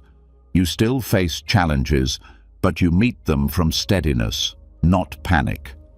Even your nervous system begins to regulate, because your body is listening to your thoughts. When you speak kindly inwardly, your breath changes, your muscles release, your heart feels safer. This is not a spiritual metaphor, it's biological reality. Your mind and body are in constant conversation. When your thoughts become grounded, your body begins to trust life again. This trust becomes your baseline, and from that baseline, you start to live differently. You take risks, not because you're fearless, but because you trust your capacity to respond. You speak truth, not because you always know what to say, but because you're no longer ruled by fear of being wrong. All of this begins in the space between stimulus and thought. That tiny moment of pause, that split second where a thought arises and you get to decide, do I believe this? Do I feed this? Do I follow this? The more you practice that pause, the more power you reclaim. Buddhist psychology teaches that thoughts are seeds. They may not sprout immediately, but they grow. They become your habits, your reactions, your world. So you begin to choose your seeds carefully, not out of fear, but out of care. You plant what you want to grow: peace, clarity, compassion, patience, and you become the garden, not the storm. Not because everything is quiet all the time, but because you no longer confuse movement with truth. You watch the weather pass. You root deeper each day. This is how karma begins to shift.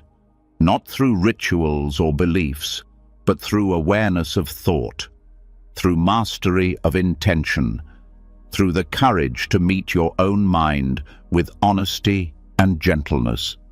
And with each thought seen clearly, with each moment of pause, a new future opens. Not later, but now, in this breath, in this awareness, in this quiet, unfolding presence that is no longer shaped by habit, but by wisdom. Once the nature of thought is understood, how it forms, how it shapes perception, how it quietly builds the structure of our inner world, a new layer of clarity begins to surface. But beneath the thoughts, often tangled deeper, there is another force at work, a more gripping one: emotions. Thoughts may come and go like whispers in the background, but emotions rise with more intensity. They take over the body, cloud the mind, and in many cases shape behavior more powerfully than beliefs. Even when thoughts are softened, if strong emotions are left unchecked, they continue to run the system. And not just any emotions, the familiar ones, the ones we repeat, the ones that without realizing it, we've become attached to. What many people never stop to question is that emotions themselves can become addictive. Not in a metaphorical way, but in a real, physiological and psychological sense. The body and mind become accustomed to certain emotional states. Anger, worry, sadness, resentment, even guilt. They don't just happen. They return, they replay, and they reinforce themselves through cycles of reaction. Over time, they form grooves in the nervous system. And just like with any addictive pattern, the more they're fed, the stronger they grow. In Buddhist teachings, this cycle is not seen as a personal flaw, but as a conditioned pattern, something that arises due to causes and continues when those causes are fed. The practice of mindful detachment is the process of breaking the cycle by seeing clearly what is happening in real time. It is not about suppressing emotion or pretending it's not there. It is about stepping back enough to see it without merging with it. The habit of emotional reactivity often begins in subtle moments. A tone of voice triggers defensiveness. A delay in response sparks insecurity. A reminder of past pain pulls the mind into a loop. These reactions happen so fast, so automatically, that they seem natural. But natural does not always mean wise, and common does not mean necessary. Mindful detachment interrupts the automatic response. It inserts space. It brings choice back into the experience. To practice this is not to distance yourself from life. It is to be even more present, but present with awareness, not entanglement. You still feel emotions. You still experience joy, sorrow, fear, desire, but you are no longer ruled by them. They become weather, not identity, movement, not command, and that shift makes all the difference. When emotions take over, they shape perception. If the emotion is anger, the mind looks for someone to blame. If it is fear, the mind searches for danger.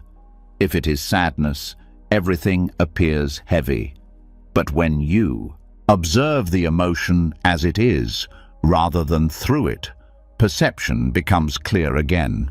You are no longer seeing through a filter. You are seeing the filter itself. This is where mindfulness becomes medicine.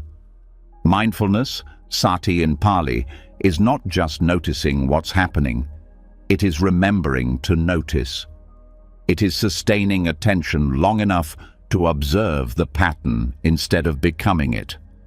With mindfulness, you begin to see the first moment of heat before it becomes rage, the first flicker of sadness before it becomes a narrative of despair, the first tightening in the chest before the story of rejection unfolds. This early noticing is powerful because it gives you a chance to pause, and the pause is everything. In the pause, you can feel the emotion without fueling it. You can name it without needing to act on it. You can hold it like a wave, knowing it will rise and fall without your help. Over time, this breaks the emotional addiction. Because the addiction isn't just to the feeling itself, it's to the reaction. The pattern of fueling, feeding, expressing, regretting, and then starting over. When you stop reacting, the loop weakens, the charge fades, the emotion still comes, but it does not stay long. This doesn't mean you become cold or indifferent. On the contrary, it makes you more capable of experiencing emotion fully. But the experience is no longer overwhelming. It is no longer blinding. You are with the emotion, not inside of it. This is mindful detachment, not dissociation, not escape, but full presence with awareness. What makes emotions addictive is the temporary sense of identity they offer. Anger feels powerful. Sadness can feel validating. Anxiety feels like control. Even guilt can feel righteous. But all of them cover something deeper: silence, openness, vulnerability. When you stay with the emotion without feeding it, you begin to feel what was underneath it all along. Often, what arises next is tenderness, or grief, or simply quiet. And in that quiet, something begins to heal. You start to realize that emotions are not permanent. They don't define you.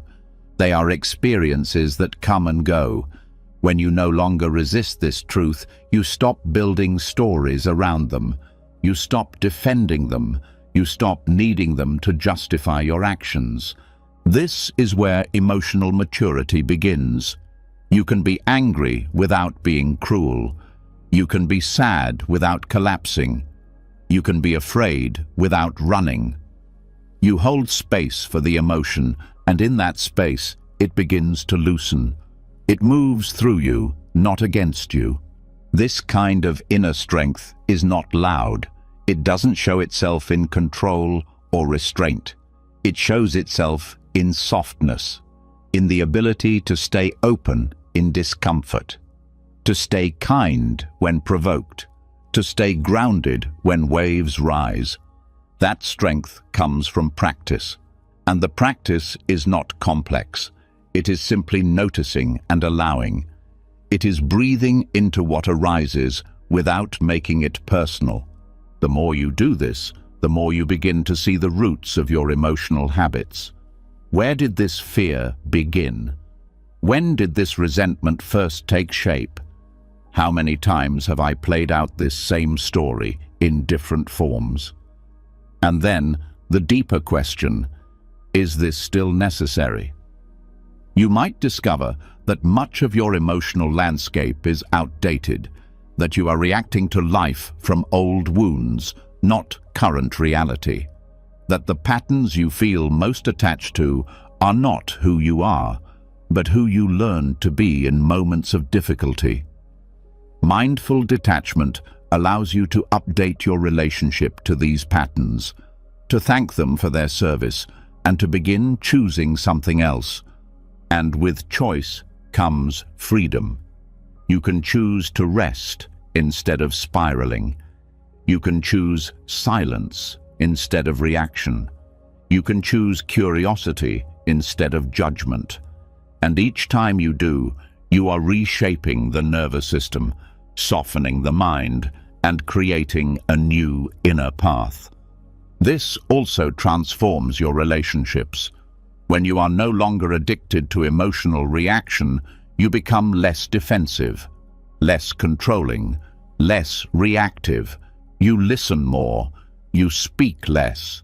You stop needing others to behave in ways that protect your emotions. You take responsibility for your own state, and that responsibility brings dignity. You also begin to hold others more gently, because you recognize that their emotional reactions are habits too, that their anger is not personal, that their fear is not an attack. You no longer meet fire with fire. You become the stillness that helps others find their way back. This is how mindful detachment becomes compassion, not as a performance, but as a natural result of presence. The less entangled you are with your own emotional story, the more space you have to meet others in theirs. And beneath all of this, something even deeper begins to arise. Contentment. A quiet, stable well-being that is not dependent on perfect emotions or calm days. A peace that comes not from control, but from understanding. You no longer fear your emotions, so they no longer control you. You feel the wave rise, and you breathe. You watch it crest, and you breathe. You feel it pass, and you remain, not as a wall, but as a witness, steady, whole, alive. And in that presence, something remarkable happens. You are no longer reacting to life. You are living it, fully, freely, without needing every moment to feel good in order for it to be enough, without needing every emotion to be pleasing for it to be acceptable. You are here, aware, untangled, present, and that is freedom. Not later, now.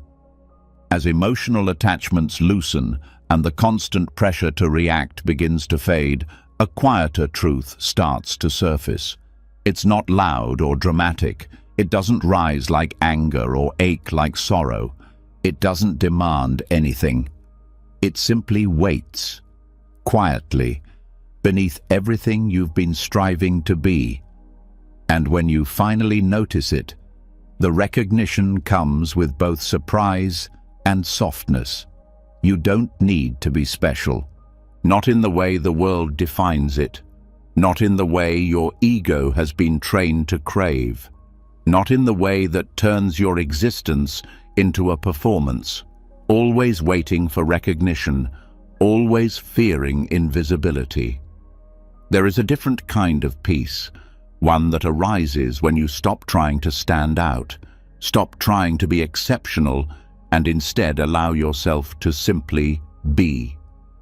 Zen teachings often point directly to this, that the self we try so hard to refine, to polish, to distinguish is an illusion, that the craving to be unique, admired, validated is not strength but tension, that the mind constantly asking, "Am I enough?" is creating its own suffering. The peace you seek is not hidden in being extraordinary. It is waiting in the humility of being nobody in particular. This does not mean your life is meaningless. It means you stop needing your meaning to be proven. When you drop the idea that you must become someone, you finally begin to feel the calm of simply being here, existing not as an achievement, but as presence. This is not about giving up. It's about giving in to the truth that the effort to be impressive is often the barrier to joy. The belief that your worth depends on being better than others is a deep root of anxiety. It turns life into competition, not connection.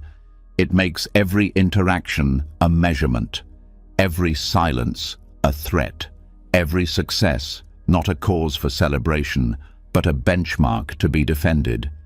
You begin to live in comparison, not in truth. When this drops, something different takes its place.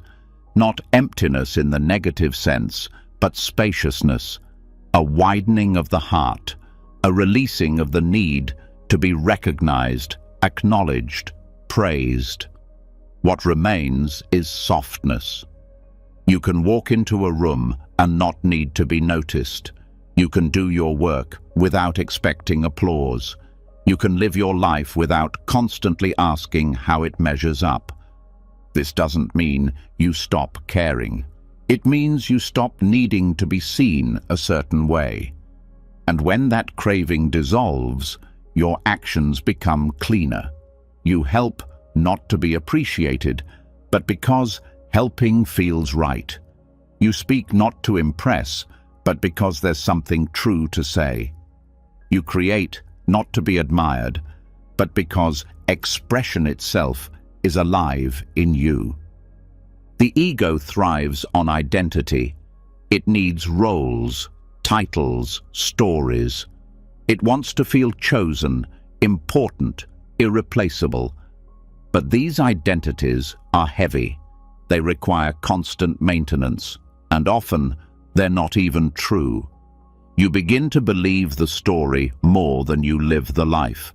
You become so attached to being seen a certain way that you lose touch with how you actually feel. Zen humility is not self-loathing. It's the deep understanding that who you are cannot be defined by status or self-image. It's the freedom of stepping back from your own narrative.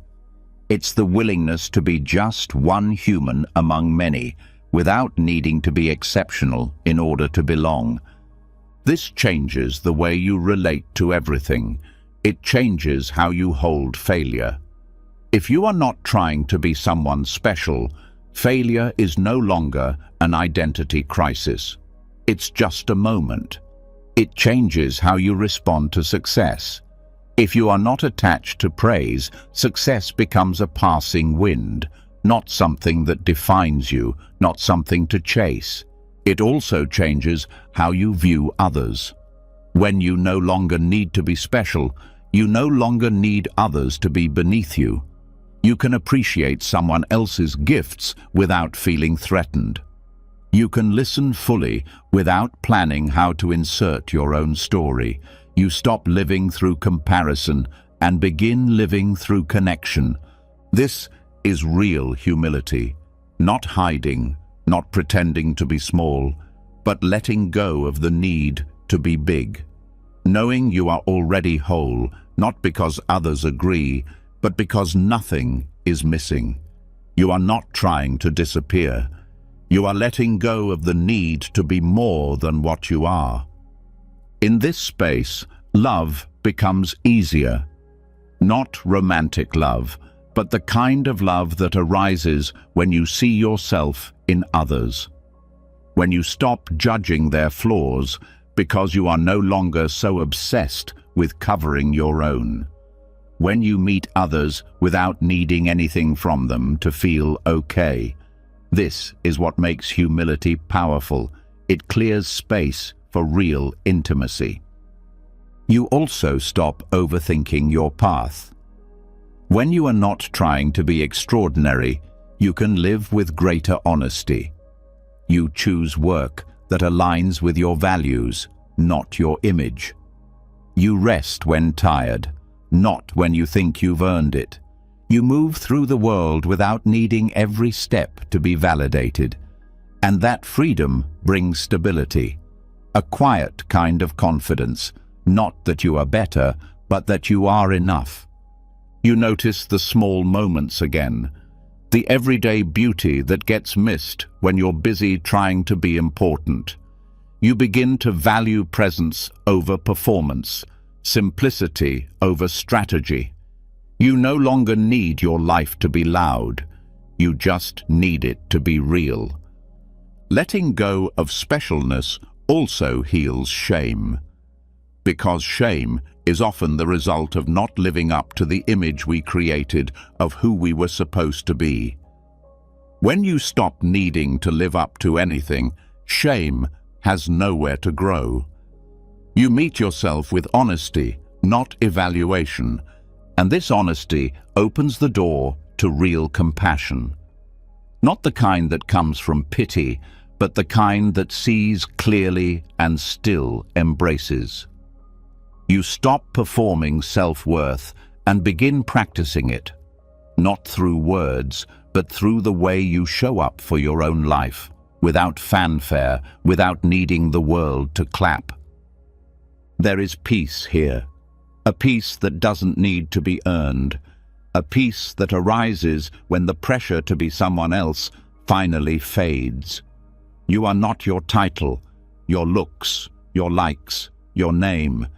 You are something simpler, something more durable. You are this moment, this breath, this heartbeat. You are the silence beneath the thoughts, the awareness watching it all.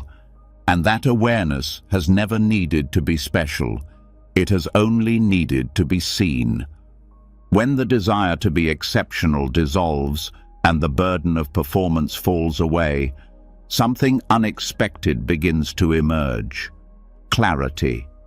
Not a sharp, aggressive clarity, but a soft, steady kind. The kind that sees without needing to control. The kind that feels safe, not because it dominates, but because it stands on stable ground. From this ground, questions arise, not out of anxiety, but out of sincerity. How do I live? How do I move through this world without creating more harm? How do I stay rooted in peace when life pulls in so many directions? The answer is not found in perfection or in following someone else's ideal. It's found in integrity, a kind of quiet inner alignment that holds steady no matter what is happening outside. In Buddhism, this alignment is supported by the 5 precepts. Often misunderstood as rigid rules, they are not about morality in the conventional sense. They are not commands meant to restrict. They are tools to build self-respect, foundations for peace, anchors for a life that feels clean, honest, and rooted. When the mind is no longer obsessed with image and the heart no longer grasps for importance, something else matters more: how it feels to live with yourself. Not how others see you, but how you move through your day, whether your actions leave peace or residue, whether your words create clarity or confusion, whether your thoughts line up with your values. The precepts are not about being righteous. They are about removing friction from your own mind. They point to the kind of peace that only grows when nothing inside you is hiding. The first precept is to refrain from taking life. On the surface, this sounds obvious. But it is not just about physical harm. It's about cultivating a deep respect for life in all its forms. That includes not acting from aggression, not harming with words, not crushing the spirit of another to feel strong. It includes the small moments, how you treat the insects in your home, how you drive in traffic, how you respond to someone's vulnerability. This precept is about honoring life as sacred. And when you live this way, something changes in your nervous system. You become less reactive, less defensive. Because you are not living with the hidden tension of aggression, you're aligned with respect, and that respect reflects back to you in the way you carry yourself. The second precept is to refrain from taking what is not given. Again, it seems simple, but it goes deeper. It's not just about theft, it's about trust, about not taking credit that isn't yours, about not manipulating others for emotional gain, about not taking more than you need, whether in conversation, attention, or resources. Living this precept is a way of saying, I have enough. And when you begin to live from enough, the constant background noise of wanting starts to quiet down. Your mind becomes easier to live with because it's no longer negotiating or justifying small breaches of honesty. You no longer feel like you're getting away with something, you're simply living cleanly, and that brings rest. The third precept is to refrain from sexual misconduct. This precept is not about repression, it's about awareness, about choosing relationships and actions that are rooted in mutual respect and consent, about not using others as a means to fill emptiness, about not confusing intensity with intimacy. It's about honoring your own energy and the energy of others with care. When your relationships are based on truth, not craving, they bring stability. When your connections are honest, not performative, they support growth. This precept is about bringing your body and your heart into alignment, so your longing does not lead to harm or confusion. When you do this, the background anxiety in your relationships fades. You no longer wonder if you're betraying your own values. You are living from them. The fourth precept is to refrain from false speech. This goes beyond lying. It includes gossip, exaggeration, passive aggression, manipulation, even the small ways we twist our words to look better or avoid discomfort. Speech carries karmic weight. Every word either builds clarity or confusion. Every conversation either deepens trust or wears it down.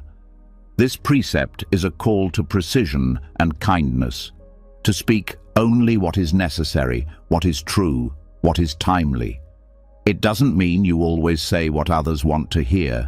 It means you speak with integrity. You speak from stillness, not reactivity. And when your speech becomes clear, your mind becomes clearer too, because you are no longer tangled in regret or rehearsing what you said or worrying about being found out. You are no longer bending your truth. You are standing in it.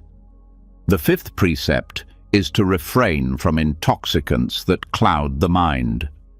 This is often misunderstood as a moral ban, but it is an act of self-protection, not because pleasure is wrong, but because clarity is precious. The mind is already full of habits, reactions, impulses. When it is further clouded by substances that dull awareness, suffering increases. Not always in obvious ways, but in subtle ways. Unwise choices, unclear speech, lowered boundaries, increased regret. This precept is about guarding your own peace, about honoring your awareness. It doesn't mean fear or rigidity. It means valuing sobriety of mind as a foundation for freedom. When you live with a clear mind, you notice more. You act with more precision. You remember your values in real time. These 5 precepts are not about being good. They are about living in a way that creates less inner conflict. Each one is a tool for self-respect, a way to live with fewer regrets. When you follow them sincerely, not as rules but as reminders, you begin to feel lighter. Not because life becomes easier, but because you stop adding unnecessary weight. You stop leaving behind small trails of unease. Your energy becomes more whole, your attention less scattered. Living from the precepts doesn't mean you never make mistakes. It means you begin to notice them sooner. You begin to make repairs more easily. You no longer spiral in shame. You correct your course and keep going. And that ability to return to your values, to your breath, to your center, is what makes you strong. Over time, these principles become more than outer guidelines. They become an inner compass, not a voice of judgment, but a quiet sense of direction. They help you navigate complex situations with a steady hand. You don't need to overthink every decision because you have a clear foundation. You know where you stand, and that self-knowledge frees up energy. The mind that was once tangled in second-guessing now rests in clarity. And this clarity isn't harsh, it's spacious. It allows for softness, for patience, for forgiveness. Because when you live in alignment, you no longer project your own inner conflict onto others. You stop blaming, stop attacking, stop defending so much. Your life becomes more honest, more gentle, and the people around you feel it too. This is not about moral superiority, it is about psychological peace. The kind of peace that comes when you are no longer at war with your own behavior, when your choices reflect what you value, when your actions are not perfect but sincere. You begin to live in a way that doesn't require apology. You begin to trust yourself again, and in that trust, you find something more lasting than praise. You find stability, you find respect, not from others, but from within. And that respect, once steady, becomes a deep root for everything else. As inner alignment deepens, and your choices begin to reflect your values more honestly, the foundation for real peace is laid. No longer pulled by shame or confusion, your attention becomes clearer, more available. And with that clarity, a deeper truth begins to press through, one that is not always comfortable at first, but ultimately liberating.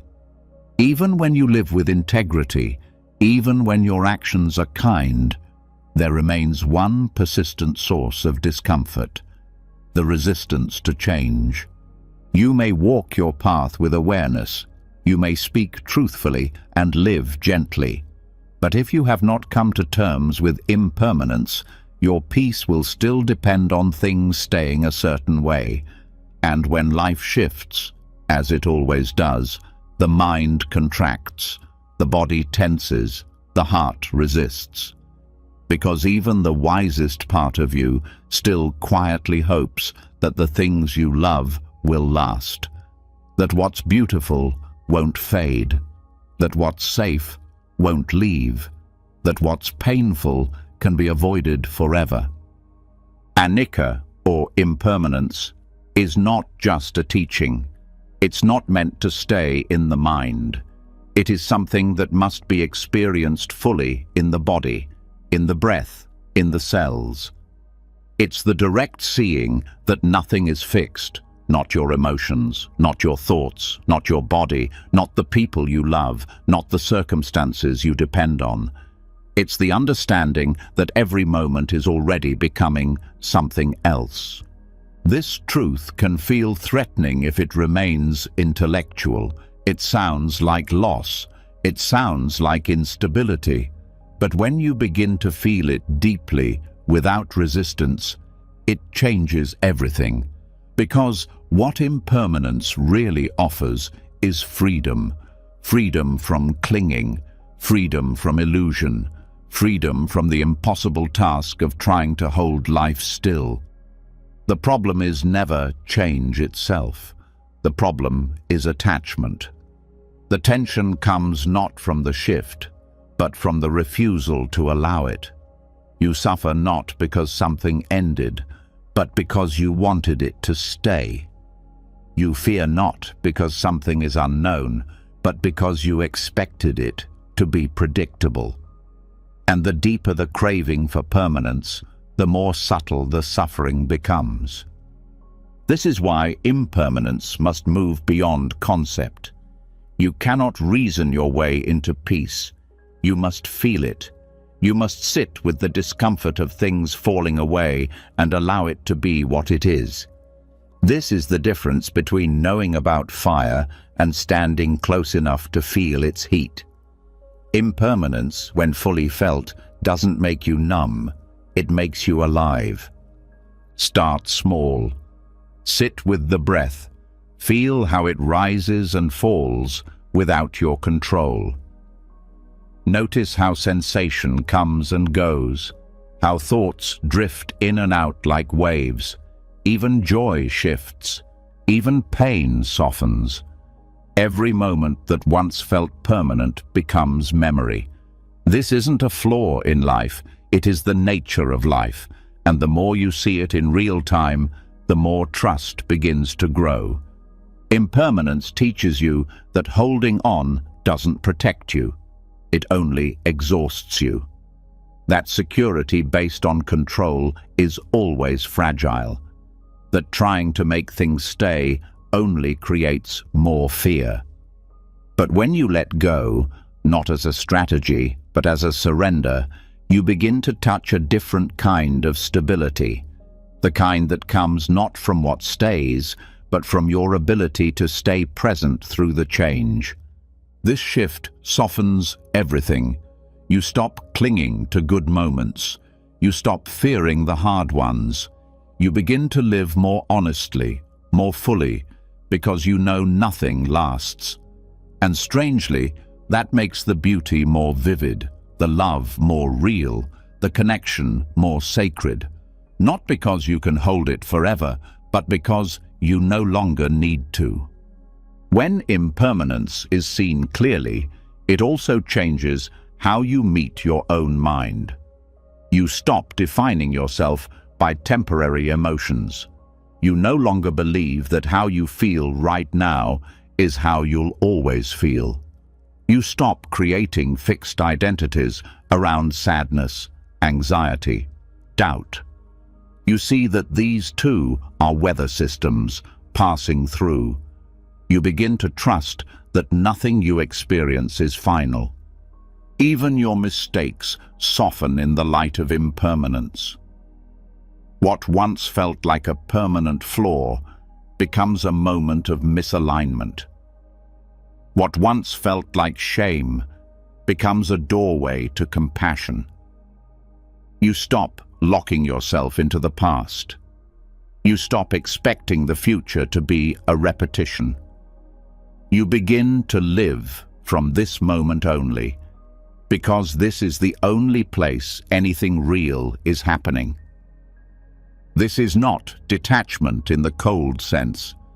It is a warm, open recognition of life's movement. You no longer chase permanence where it can't be found. You no longer resist the flow of life trying to teach you how to let go. Letting go doesn't mean giving up. It means you're no longer fighting a river you cannot stop. You're learning how to float. This realization brings a deep kind of ease. Not because the world stops shifting, but because you stop needing it to behave. You become more fluid, more adaptive, more at peace in moments that used to feel threatening. Your nervous system begins to settle, not because life becomes perfect, but because you're no longer clinging to the idea that it should be. And when you live this way, your relationships change too. You love people without trying to possess them. You listen without trying to fix them. You stay close without needing guarantees. You appreciate them more deeply because you know nothing is promised. Every moment becomes a gift, not a transaction, and in this presence, love becomes less anxious. It becomes more honest, more gentle. You also begin to grieve differently, not with less emotion, but with less resistance. Grief still hurts, loss still matters, but you stop being shocked by it. You stop seeing it as a mistake. You allow it to move through you instead of trying to push it away, and in doing so, you suffer less. Not because you avoid pain, but because you stop adding fear on top of it. Impermanence teaches you to live with reverence, because you realize that everything you experience is a temporary guest. Every sunrise, every meal, every embrace. You stop sleepwalking through your days. You start noticing the details. You stop waiting for something bigger and start paying attention to what's already here. This presence is not passive, it's deeply engaged. Because when you know that nothing lasts, you stop wasting your time. You stop waiting for better conditions. You live now. You act now. You speak the truth now. You love now, not recklessly, but wholeheartedly. Because you know that each moment is both precious and unrepeatable. When impermanence becomes embodied, it changes the texture of your life. The same events still unfold. Joy still comes and goes. Challenges still arise. But you are no longer defined by what you hold or what you lose. You become rooted in awareness itself. And that awareness, unlike everything else, doesn't change. It sees change. It allows it. It holds it. But it does not become it. This is what makes impermanence a gateway to freedom. It strips away what is false. It reveals what is reliable. Not the outer world, not the mind's stories, but the quiet, spacious presence that remains as everything else shifts. That presence is your true home. Not because it avoids change, but because it embraces it. And now, you don't have to fear endings. You don't have to chase beginnings. You are at peace with the truth that everything moves, everything breathes, everything is in process, and so are you. When impermanence is not just understood, but embodied, life softens. Each moment becomes a passing guest, and you learn to hold it gently without needing to trap it in permanence. This deep acceptance opens a door not only to emotional freedom, but also to greater sensitivity toward yourself, your body, your habits. As your relationship with the present moment deepens, so too does your awareness of how you care for the body that carries you through all this change. And there, within the most basic act of living, arises an opportunity for profound healing, the way you eat. Food is not just fuel, it is connection, comfort, memory, routine. It can be celebration, punishment, escape, or presence. For many, eating is where patterns of avoidance and control appear the most clearly. It's where love and shame can become confused. It's where speed replaces attention. But eating, when met with mindfulness, becomes more than a physical act. It becomes a spiritual practice, a practice of care, attention, and quiet devotion to the body and the life within it.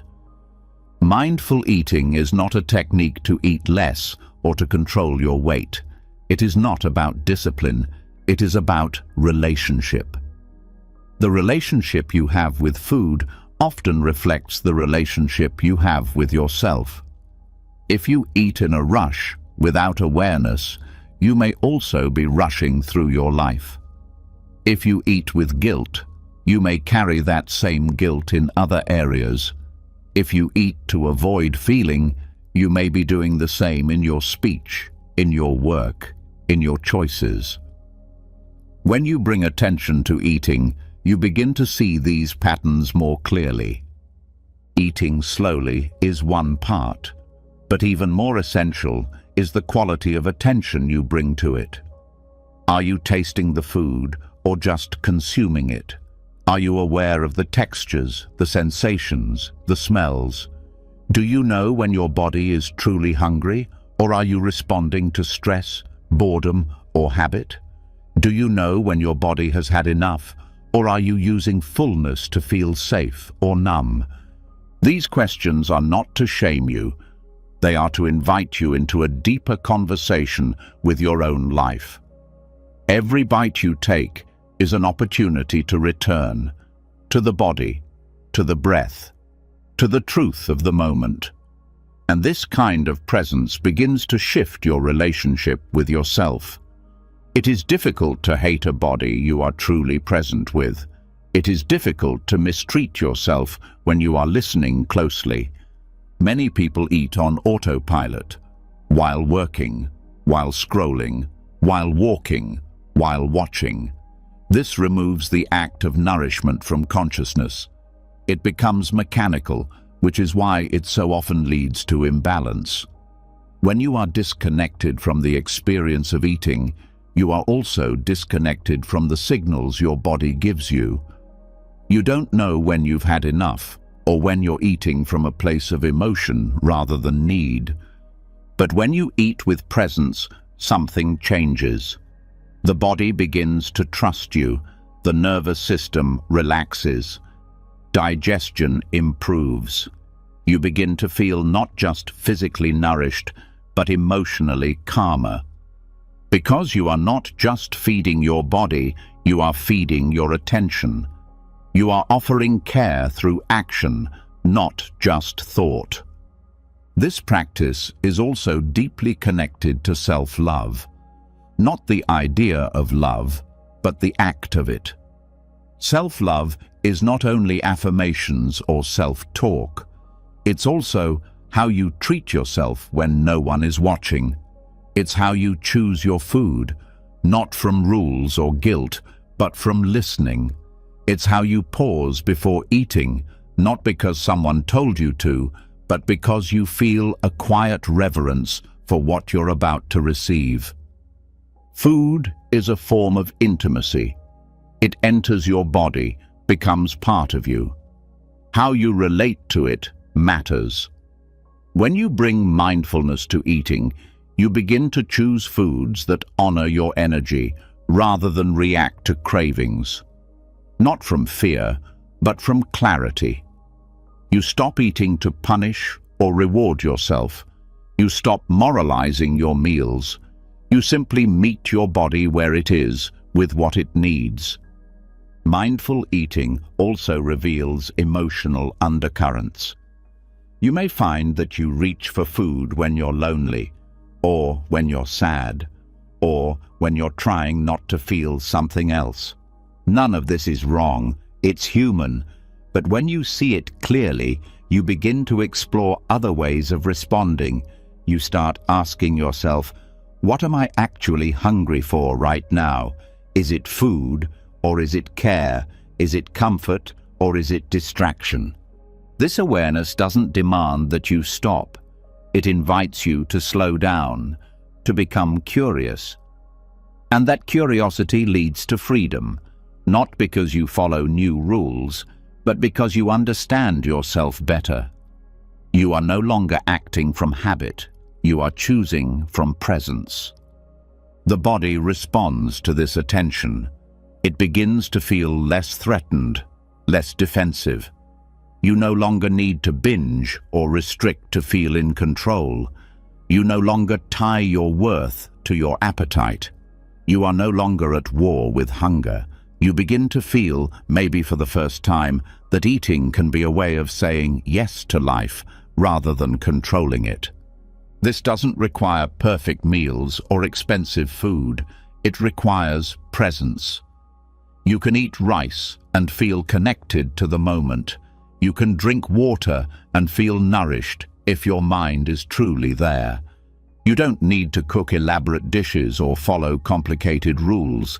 You need to taste, to pause, to breathe, and to treat your body not as a problem to fix, but as a partner to care for. Over time, this changes more than your meals. It changes your rhythm. You begin to move through the day with more attention, more gratitude. You stop rushing from one thing to the next. You take time to care for yourself, not as a performance, but as a quiet expression of self-respect. And that self-respect grows stronger. You begin to notice how good it feels to live this way. Not controlled, not rigid, but present. You realize that mindful eating is not just about food. It's about how you live. It's about how you make space for your needs, how you listen to the body's signals before they turn into suffering, how you soften around discomfort instead of numbing it. This practice is also a way of reclaiming your body from cultural conditioning. So many messages tell you what to eat, how to look, how to measure your worth through appearance. Mindful eating returns the power to you, not through resistance, but through awareness. You stop outsourcing your decisions. You start trusting your own inner voice. And that voice becomes louder, clearer, more compassionate over time. You may begin to view meals as moments of ritual, not in a religious sense, but in a human sense. A time to reconnect, to return, to breathe. You may sit at your table without distractions. You may close your eyes for a moment before eating. You may feel gratitude for the hands that prepared the food, for the body that receives it, for the life that sustains you. This kind of attention isn't about doing it perfectly. It's about doing it sincerely. There will be days when you eat too quickly or out of habit. That's part of the process. The key is to notice, to come back, to forgive, to begin again. And each time you begin again, you strengthen something inside you, a thread of presence, a thread of care. You become more stable, more aware, more loving, not because you followed a plan, but because you listened to what was true. Food becomes not just nutrition, but a daily practice of grounding, of meeting yourself, of choosing to care. And in that practice, you slowly learn to love yourself, not in theory, but in action. And that love, once nourished, becomes the ground from which everything else grows. When care begins to show up in daily acts, when meals become a practice of love rather than control, a sense of peace starts to take root. The body is no longer an enemy. Attention becomes a form of kindness, and in this grounded presence, stillness feels closer. But here, too, something subtle must be seen clearly. There is a line, often invisible, between true stillness and quiet avoidance, between inner rest and spiritual laziness. And if that line is not understood, the very peace you are trying to cultivate can become a hiding place. It is possible to mistake inaction for wisdom, to call it surrender when, in truth, it's fear, to call it acceptance when it's actually passivity. The outer form of stillness can look the same in both cases, no movement, no reaction, but what's happening inside is completely different. One comes from deep understanding, the other from subtle resistance. One is alive with awareness, the other is quietly stuck. Spiritual laziness is not obvious. It often dresses itself as ease. It uses spiritual language to justify not showing up. It whispers things like, "It doesn't matter," or "just let go," or "everything is fine as it is." while inside, energy is stagnant and the heart is disconnected. This kind of laziness does not look like chaos. It looks like emptiness, but not the liberating kind. The kind that avoids discomfort by doing nothing in the name of peace. Stillness, in contrast, is not a lack of energy. It is focused presence. It is a quiet that comes from understanding, not withdrawal. When you are truly still, you are aware. You are fully in contact with what is here. You are not moving, not because you are afraid or avoiding, but because there is nowhere to go, no desire to escape, no need to fix or reach, just a full meeting of this moment with nothing extra. The key difference lies in attention. In spiritual laziness, attention is fuzzy. You are disconnected from feeling. You may speak of flow, surrender, ease, but underneath it, the body is holding tension. The mind is scattered. The emotions are numbed. There's often a lack of clarity, a subtle dishonesty, not malicious, but unconscious. It's easier to pretend that you've arrived than to keep looking deeper. Real stillness, however, sharpens your perception. It brings alertness. You may be doing nothing outwardly, but inwardly you are listening. There is sensitivity, not dullness. There is spaciousness, not emptiness. And this kind of stillness is not passive. It's active in its own quiet way. It requires discipline to stay with discomfort. It requires courage to not follow every impulse. It requires honesty to see what's really going on beneath the surface. Avoidance often arises when you've tasted a bit of relief and want to stay there. You may have let go of some pain, some striving, and in that relief decide that the work is done. You cling to the calm and resist anything that might disturb it. This is understandable. But true peace is not fragile. It can hold difficulty. It can hold truth. If your peace shatters in the face of challenge, it was not rooted in stillness. It was floating in avoidance. Another form of spiritual laziness is the overuse of language.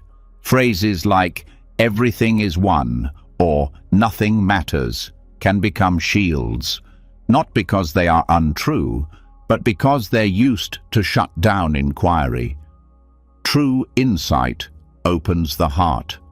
It brings humility, curiosity, gentleness. It does not close the door to reflection. It does not dismiss emotion or bypass the pain of others. To know if you are resting in stillness or hiding in spiritual laziness, ask yourself how connected you feel to your body, to your breath, to your relationships, to your responsibilities. Avoidance often feels like distance, like drifting, like subtle numbness. Stillness feels like intimacy, like clarity, like being fully alive, even in silence. Stillness brings energy, not stimulation, but vitality. You feel more capable, not less. You feel more whole, not indifferent. You show up more fully, not less often, because stillness is the ground that supports wise action. You rest, and from that rest, you move with precision. You don't act impulsively, but when you act, it's clean. You speak only when necessary, but when you speak, it's true. You simplify, not to escape, but to meet life more clearly. Spiritual laziness drains energy because it's a form of holding back, a subtle bracing against life. You may feel tired often, disconnected from purpose, or vaguely heavy. Not because life is too much, but because the body and mind are caught in an unresolved loop of postponement. postponing honesty, postponing action, postponing attention. To break out of this loop, discipline is needed. Not force, but consistency. A return to practice, a willingness to feel again, to look again, to move again, not because you're restless, but because you're ready. Ready to meet life without hiding behind stillness. And this is where mindfulness becomes essential, not just in meditation, but in the small moments. Are you showing up for what you say matters to you? Are you acting in alignment with what you know to be true? Are you making choices from fear or from wisdom? These questions don't require you to be perfect. They ask you to be awake. Sometimes stillness looks like rest. Sometimes it looks like fierce presence. Sometimes it means not speaking. Sometimes it means saying what needs to be said. It's not about the outer form. It's about the quality of presence behind the form. Are you aware? Are you honest? Are you connected? When you're truly still, even rest becomes sacred. Even inaction has depth. Because it's no longer a break from life, it is life, fully met in its quietest form.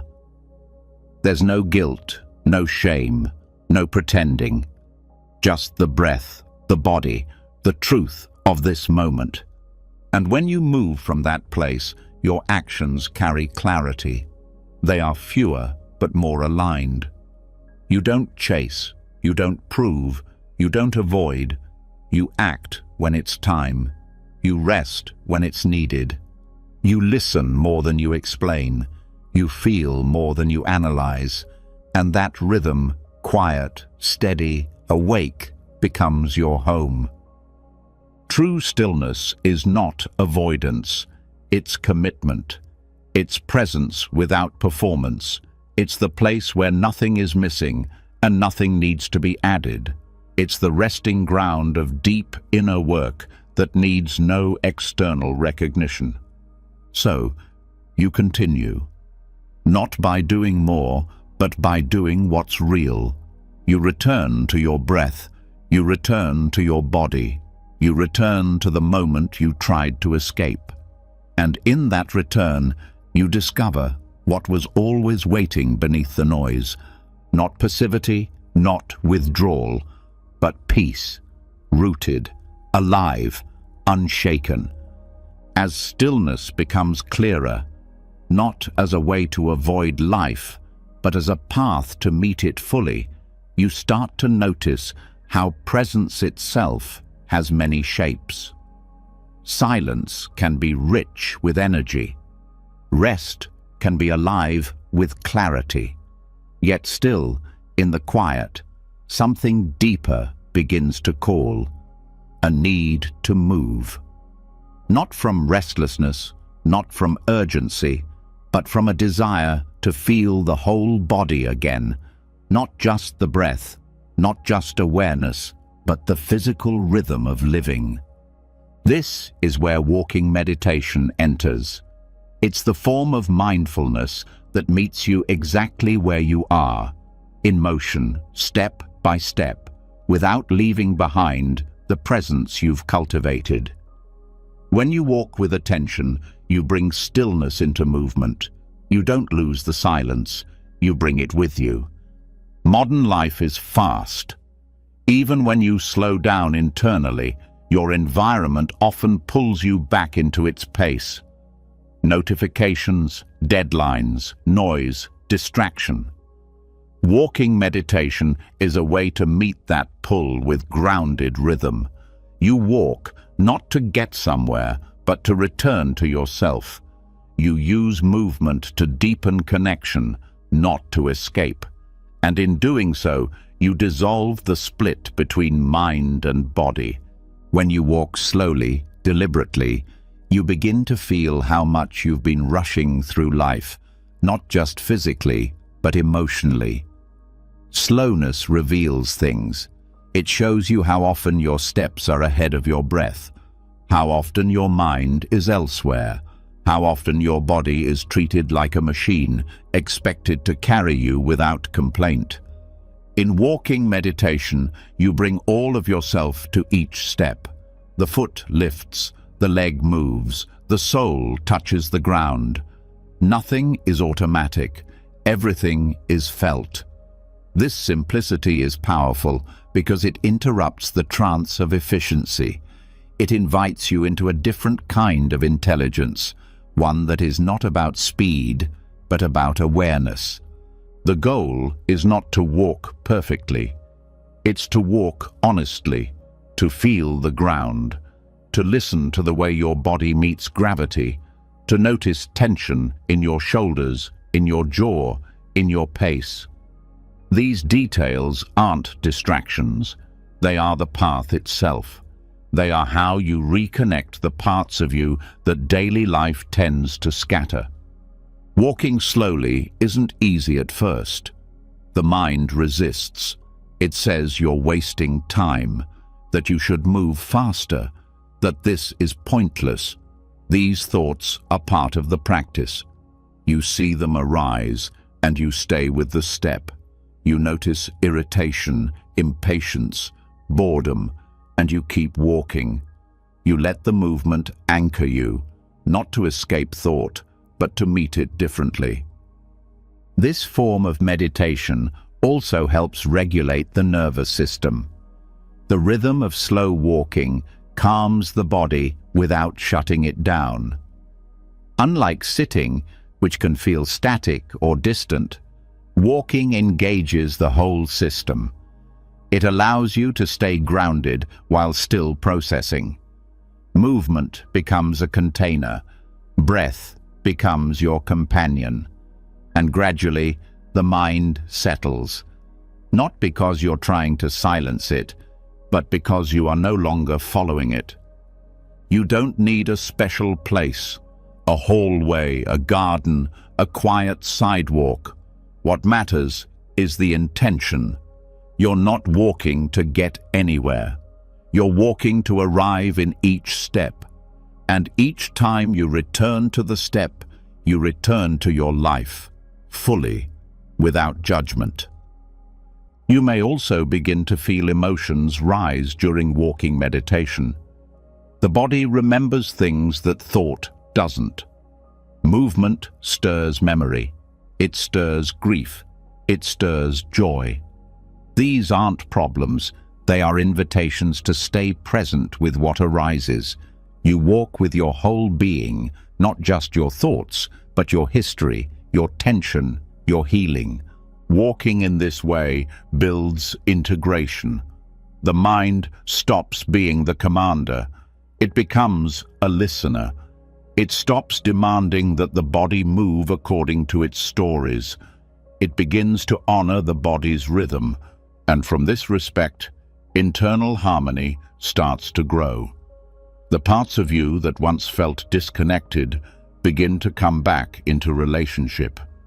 You may start to feel how many decisions are made from tension, how much of your urgency is inherited, how often your pace is based on anxiety, not need. As you walk slowly, this urgency loses credibility. You realize that you can be present without rushing, that the world won't fall apart if you don't hurry, and that, often, when you do move slower, what matters becomes more clear. Slowness is not laziness. It is depth. It is a way of moving that does not skip over life. It is not about being inefficient. It's about being awake, about meeting the details you usually miss. The sound of your own footsteps, the feel of air on your skin, the way your chest rises and falls with each step. These moments become portals into peace, not as a feeling, but as a state of being. As you develop this practice, you may notice that your ordinary walking changes too. You no longer stomp, you no longer rush unconsciously. You move with more grace, not for appearance, but because your body is no longer being dragged by your thoughts. It's leading, it's guiding, and your awareness is following with respect. Walking meditation also helps you transition between spaces, from work to home, from one activity to another. It can clear residue from the last interaction. It can center you before the next one. It can restore your focus in the middle of the day. You don't need long stretches of time. A few slow minutes can reset your entire mental state. This is especially useful when emotions are strong. When you're agitated, sad, or overwhelmed, walking can help regulate without suppressing. It gives your body something to do while your mind softens. It reminds you that movement and stillness can coexist, that you can be in motion without being reactive, that you can be present without being still, and this presence extends beyond your body. When you walk with awareness, you begin to see more clearly. The way light touches a wall, the shape of trees, the way people move around you. You become less absorbed in your inner world and more attuned to the life around you. Not to escape, but to reconnect. In this way, walking becomes more than therapy. It becomes communion with the earth, with your body, with each moment as it unfolds. You stop being a visitor in your life. You start participating in it with your whole self. Even your sense of time may begin to change. When you walk slowly, a minute stretches, a moment deepens. You realize how much you were missing in your usual pace.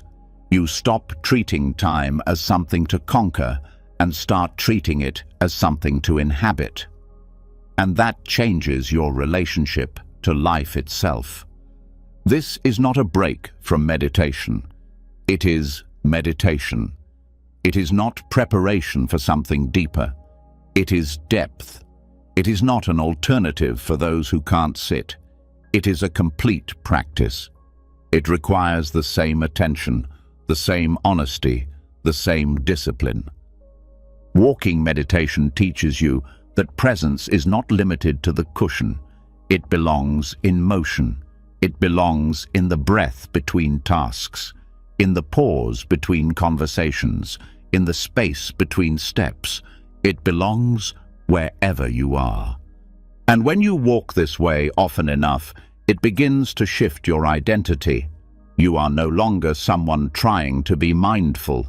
You are someone who walks in awareness, who moves through the world with attention, who honors the ground with each step, not for show, not for outcome, but because this is how you meet life now, slowly, deeply, fully. The wisdom of slowness is not about pace. It is about presence. It is about refusing to rush past your own experience. It is about knowing that there is nothing you need to catch up to. There is only this moment, this step, this breath. And from there, everything unfolds. As you slow your pace and begin walking with your whole self, body, breath, and awareness, something deeper starts to unravel. The mind no longer drives every step. The body is no longer a forgotten vehicle. Everything softens, and in that softening, you come closer to your real experience. But just beneath this calm, another layer often reveals itself.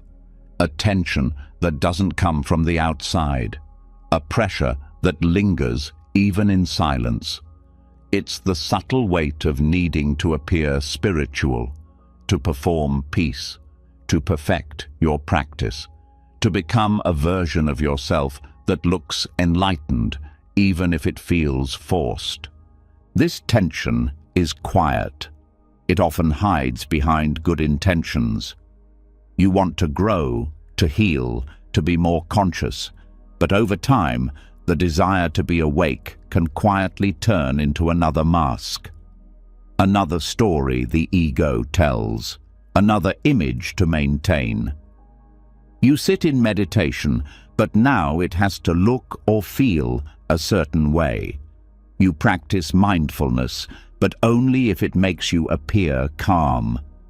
You choose your words carefully, but only to sound wise. This is not spiritual practice, it's spiritual performance. And while it may fool others, it never brings peace. The spiritual ego is tricky. It doesn't announce itself loudly. It whispers. It builds its identity around being someone who knows better. It wants to be seen as advanced. It wants to belong in the quiet spaces. It wants to be the one others turn to. But this wanting creates suffering, because it adds pressure to what should bring ease. It turns presence into performance. It turns insight into status.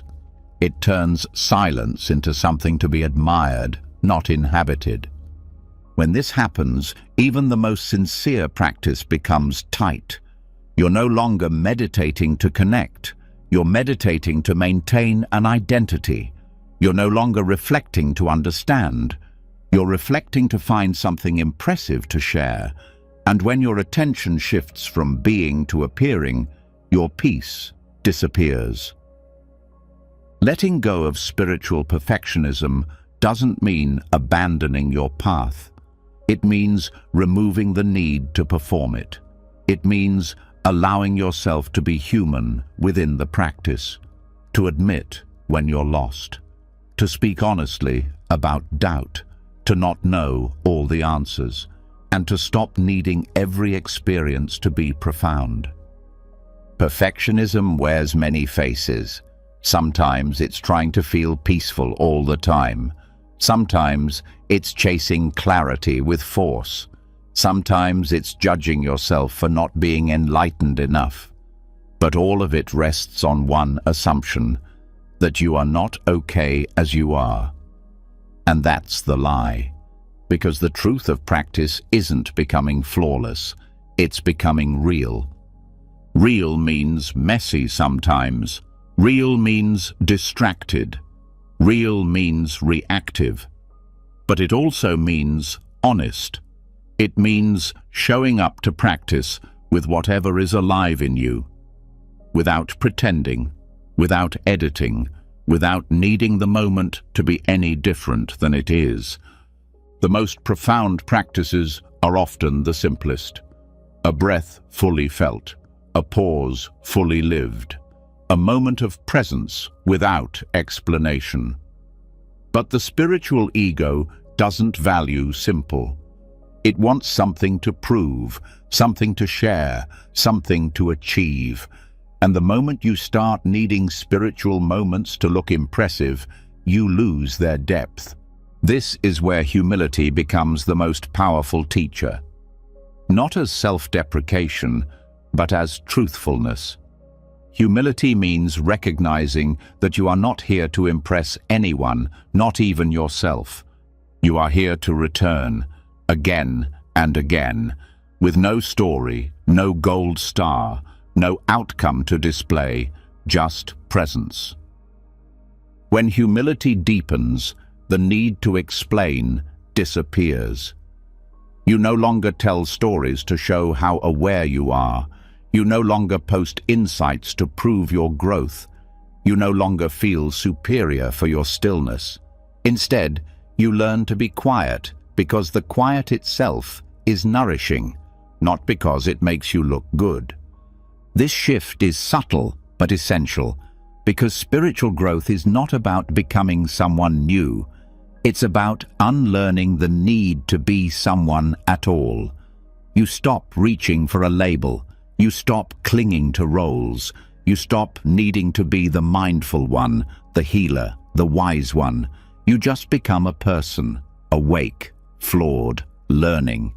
This is where authenticity is born, not in effort, but in release. When you stop performing, your practice becomes soft again. You return to your cushion, not to achieve a state, but to feel what is. You walk, not to be spiritual, but to inhabit your steps. You breathe, not to reach silence, but to be with breath. Even your struggles become part of the practice. You stop hiding them. You bring them into awareness. You hold space for your own contradictions. And that self-acceptance creates room for transformation, because nothing needs to be hidden anymore. Performance blocks growth, because growth requires honesty. If you're too busy being someone you're not, you can't meet what's really there. You can't release what you won't acknowledge. But when you drop the act, when you step out from behind the role, something softens. You realize you don't need to be perfect to be present. You don't need to be wise to be awake. You just need to show up. This changes your relationships too. You stop competing spiritually. You stop comparing your path to others. You no longer see yourself as above or below anyone. You just see others as mirrors, sometimes reflecting what you've seen, sometimes showing what you've missed. You relate not from hierarchy, but from humanity. And that humanity becomes sacred, because it's real. You are no longer trying to transcend being human. You are learning to be fully human, with all its contradictions, and to hold that experience with tenderness. True spiritual maturity has nothing to prove. It doesn't need attention. It doesn't need agreement. It's rooted in knowing that awakening is not about looking calm. It's about being open to life without defenses. It's about responding from presence, not reacting from ego. So you begin to ask yourself gently, is this choice coming from truth or from image? Am I sharing this because it's needed or because it feeds my identity? Am I practicing from sincerity or from pressure? These questions don't judge you. They guide you back. And as you return again and again to what's real, you begin to feel lighter. The effort to impress fades. The need to have all the answers dissolves. You feel more at home in your body, more honest in your heart. You stop trying to arrive, and you simply begin to belong to this moment, to this breath, to this life as it is. This belonging is not conditional. It doesn't depend on performance. It doesn't require perfection. It arises from the freedom of knowing that presence cannot be earned. It can only be remembered. It has always been here, waiting for you to come back without the mask. And now that return begins, not with a goal, not with an achievement, but with a breath that asks nothing, a breath that proves nothing, a breath that simply is. As the need to perform fades and the pressure to be spiritual dissolves, what remains is a quieter, more intimate space. A space where truth lives not in how things appear, but in how they feel from within. But here, in this stillness, something often arises. Not noise from the outside, not distraction from the world, but a voice from within. Quiet, sharp, familiar.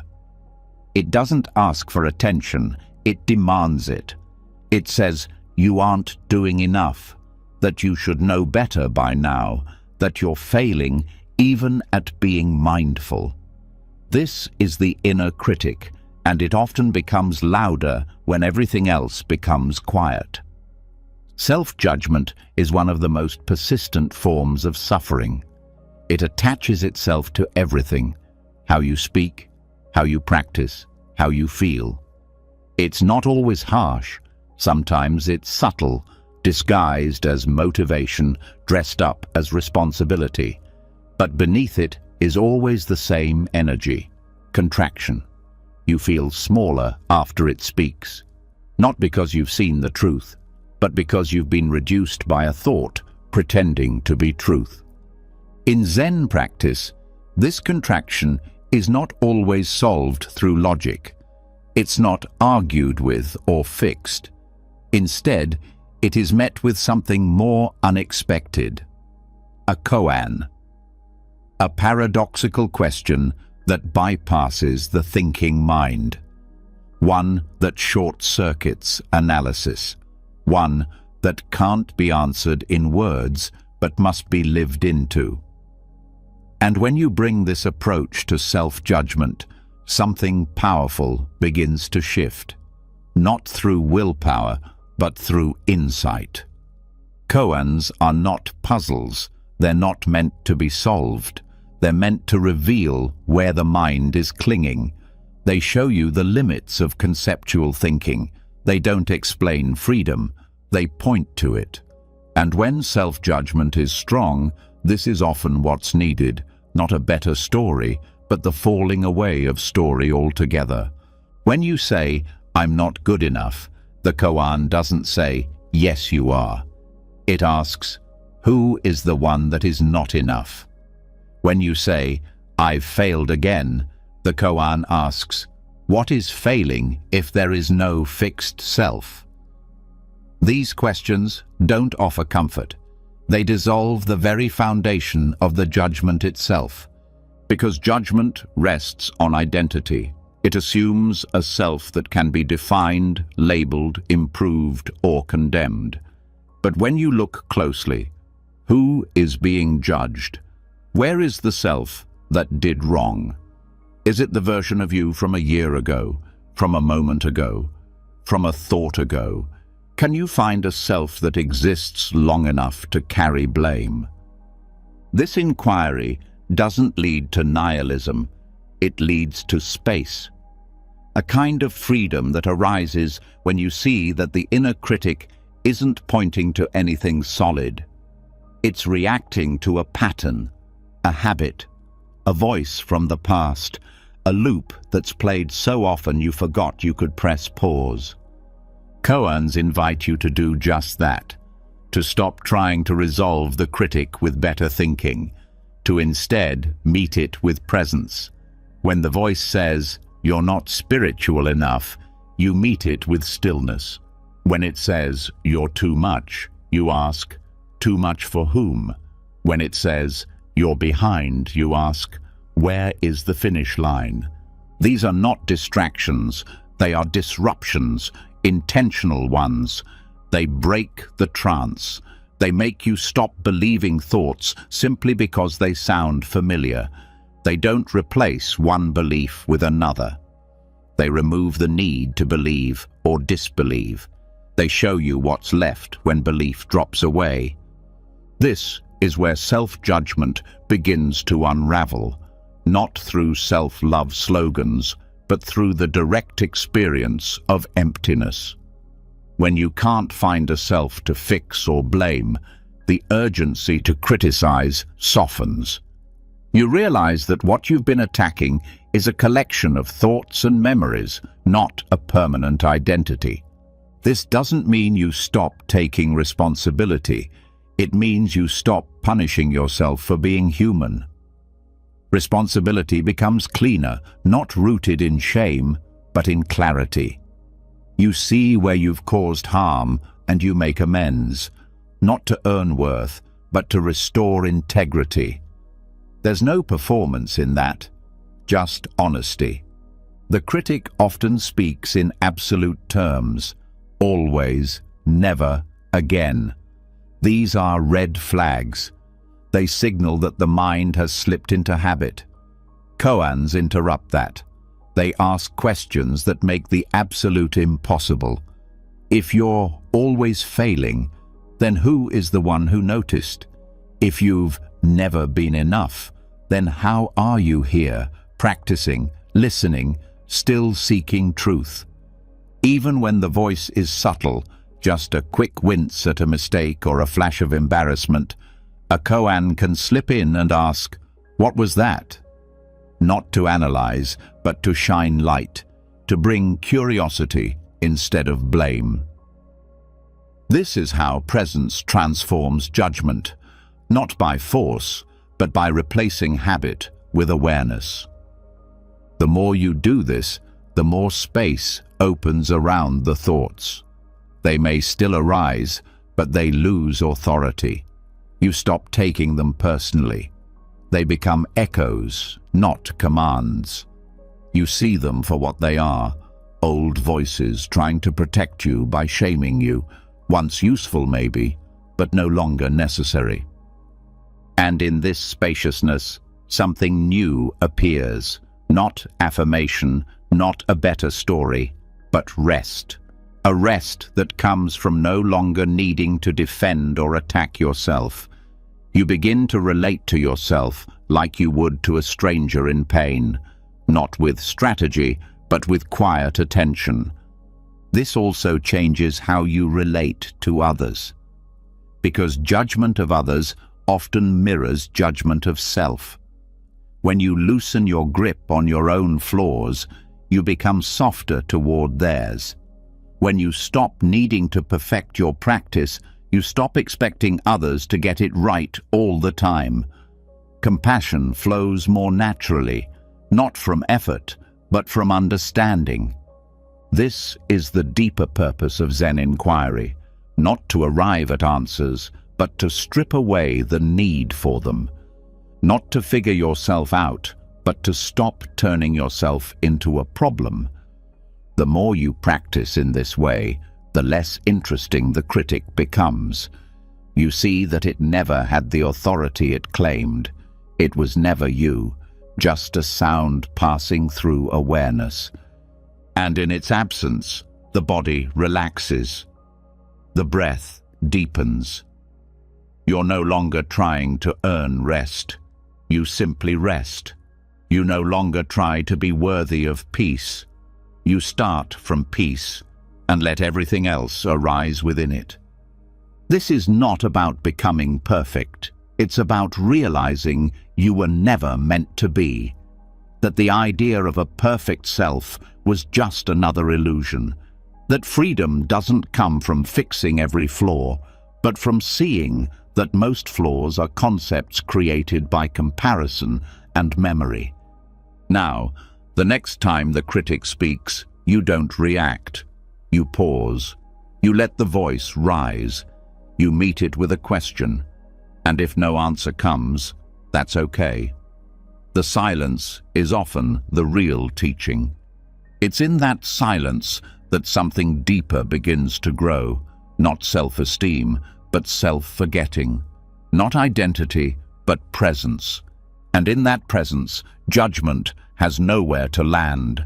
It passes like a shadow across the floor, seen, not followed, not feared, just another thought, no longer the truth. As the inner critic begins to lose its grip and judgment is no longer mistaken for truth, a deeper form of honesty starts to take shape. Not a loud or defensive kind, but one that lives quietly inside your attention. You're no longer rushing to label your experience. You're listening more. You're speaking less.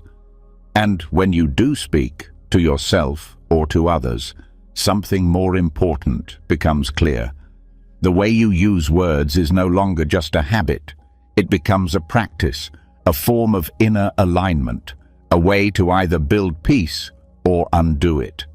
Speech is often thought of as something that exists between people. You say something, someone hears it, you respond, they reply. But speech is also something you carry internally. The voice that speaks when no one else is around. The words you repeat to yourself in the quiet moments. This internal speech often goes unnoticed, yet it shapes how you feel, how you react, and how you understand your place in the world. Right speech in Buddhist practice is not just about avoiding harm. It's about speaking in a way that reflects awareness and intention. It's about pausing before you speak, not to be polite, but to be clear, not to be agreeable, but to be kind. When applied inwardly, right speech becomes a tool of liberation. It changes the way you narrate your life. It transforms your inner dialogue from tension to clarity, from punishment to care. What you say to yourself matters. Language is not neutral. Every phrase you repeat becomes part of the fabric of your mind. If you say, "I always mess up," that becomes a groove. If you say, "No one understands me," that becomes a lens. These words might not be spoken aloud, but they still echo inside your awareness. And over time, they shape the emotional landscape you live in.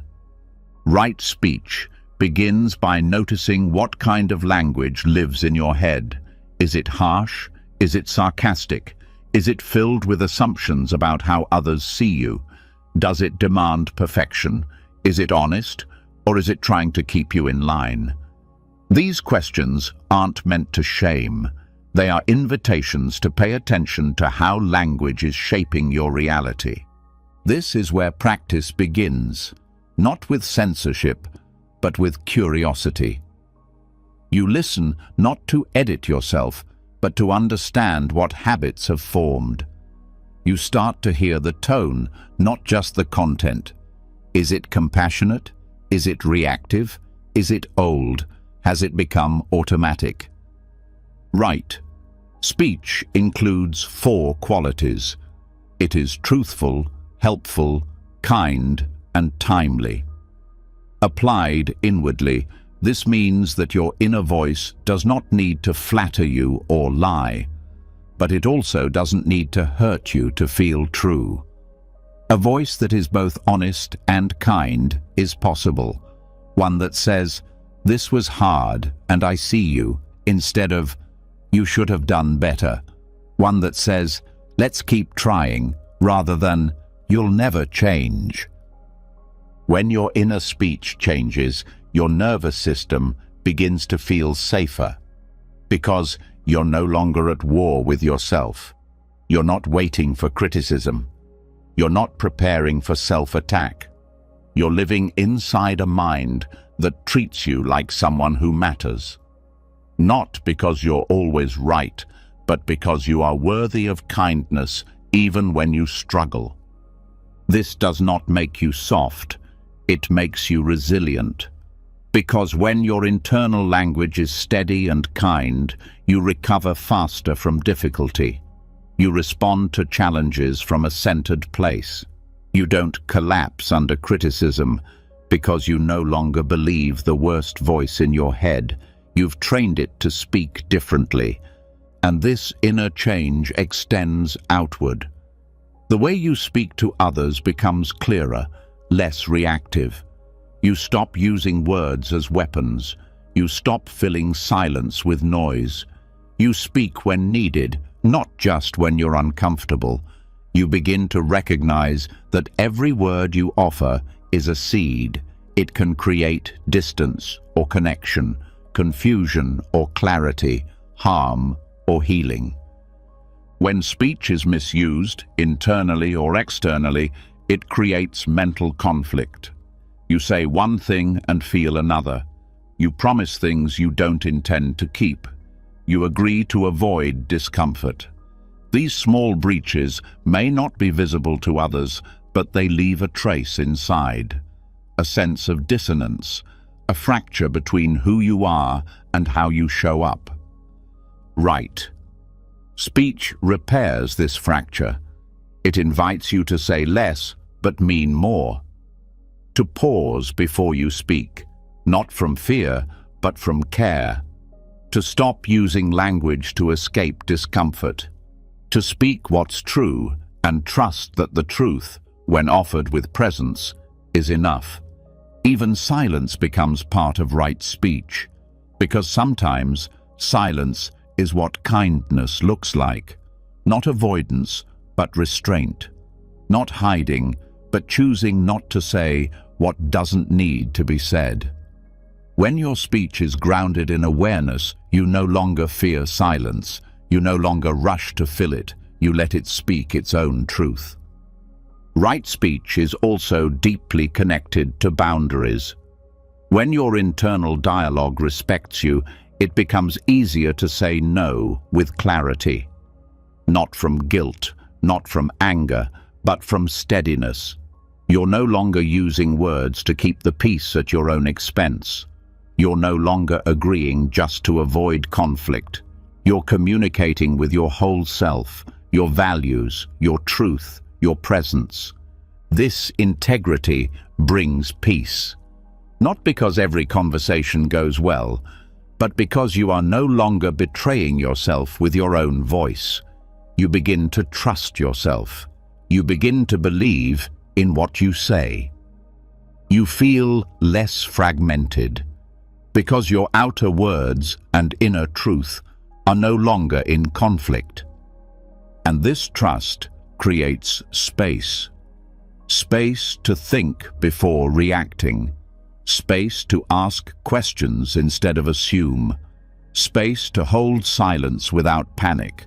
Space to let others speak without needing to defend.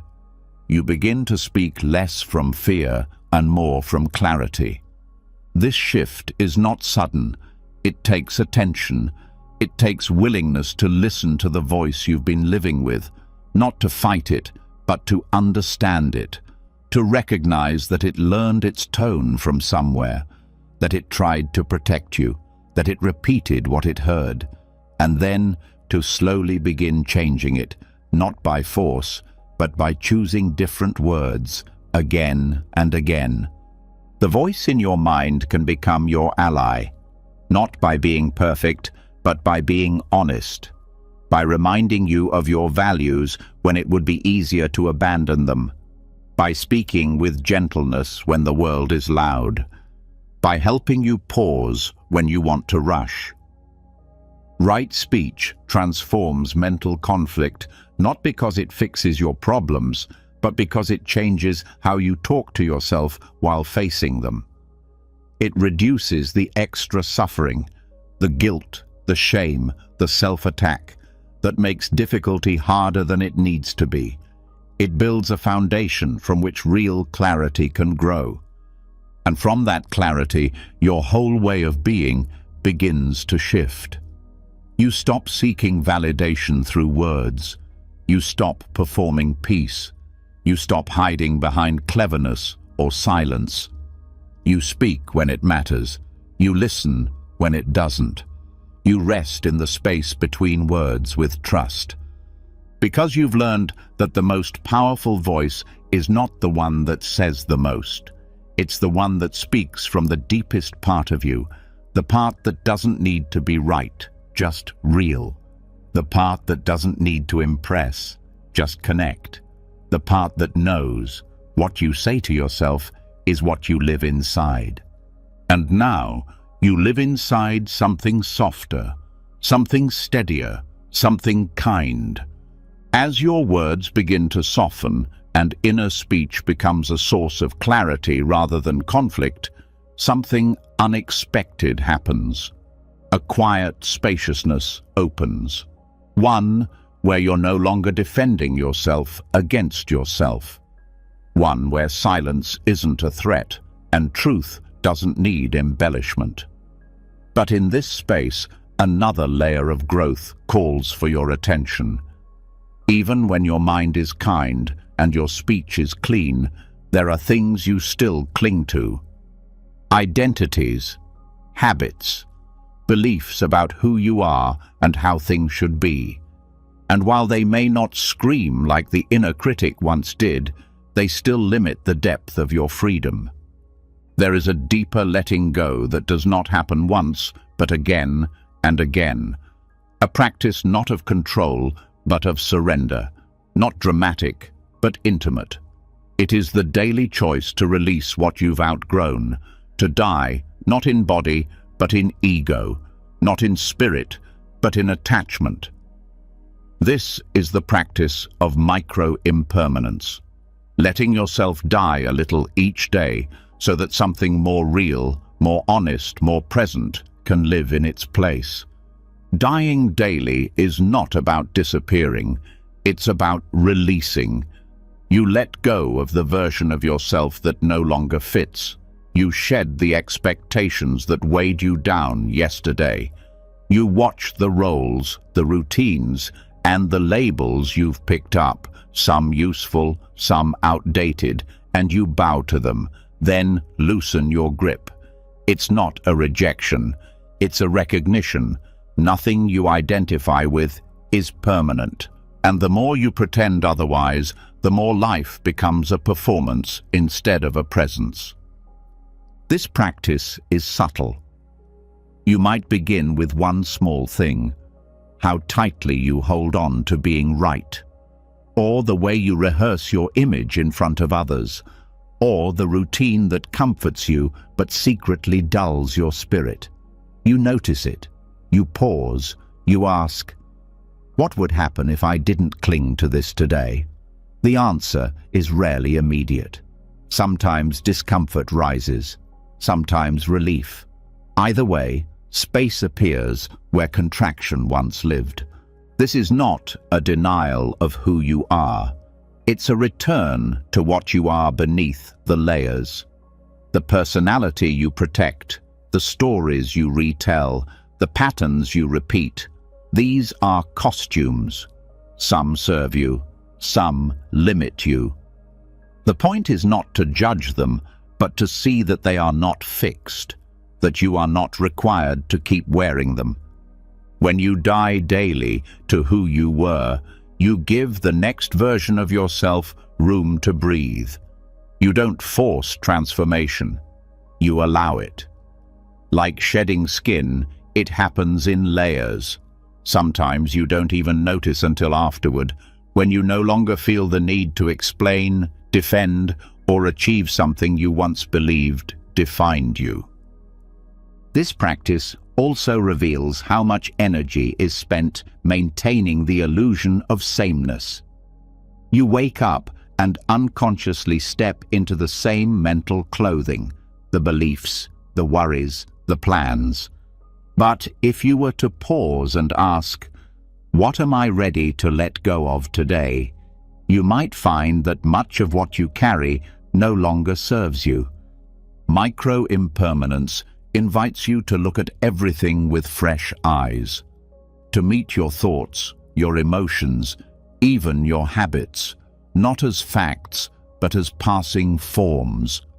Nothing you feel today is guaranteed tomorrow.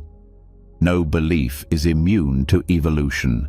No story is eternal.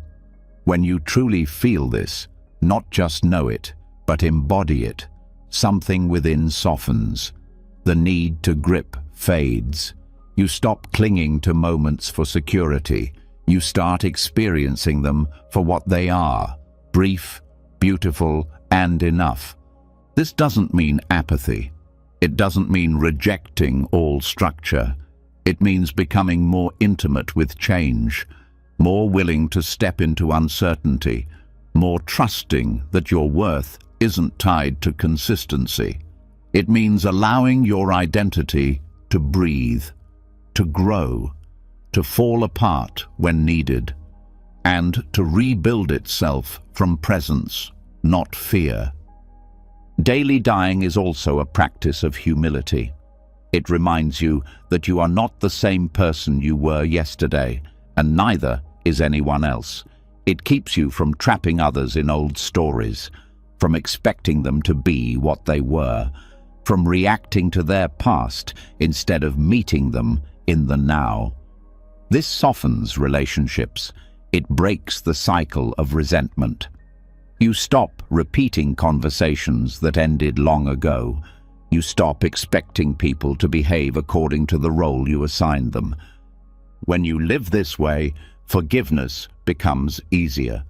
Not because nothing matters, but because you no longer expect permanence from impermanent beings. You no longer demand that people live up to who they were. You meet them with the same space you give yourself, a space that allows for change, a space that welcomes the unknown. Symbolically dying each day also means looking at your attachments with honest curiosity. What ideas about success are you holding on to? What fears shape your decisions? What routines have become cages? You don't need to burn your life down. You simply need to notice what you've become fused with and practice loosening your grip. This loosening is not passive. It requires attention. It means noticing the moment you reach for control, the moment you fall into a narrative, the moment you define yourself by pain or pride, and instead of feeding it, you pause, you breathe, you let it die, not because it's wrong, but because it's not needed anymore. And from that pause, something else arises, a deeper kind of self, one not built on repetition, but on presence, one that doesn't need to be right or healed or finished, one that just is, open, aware, responsive.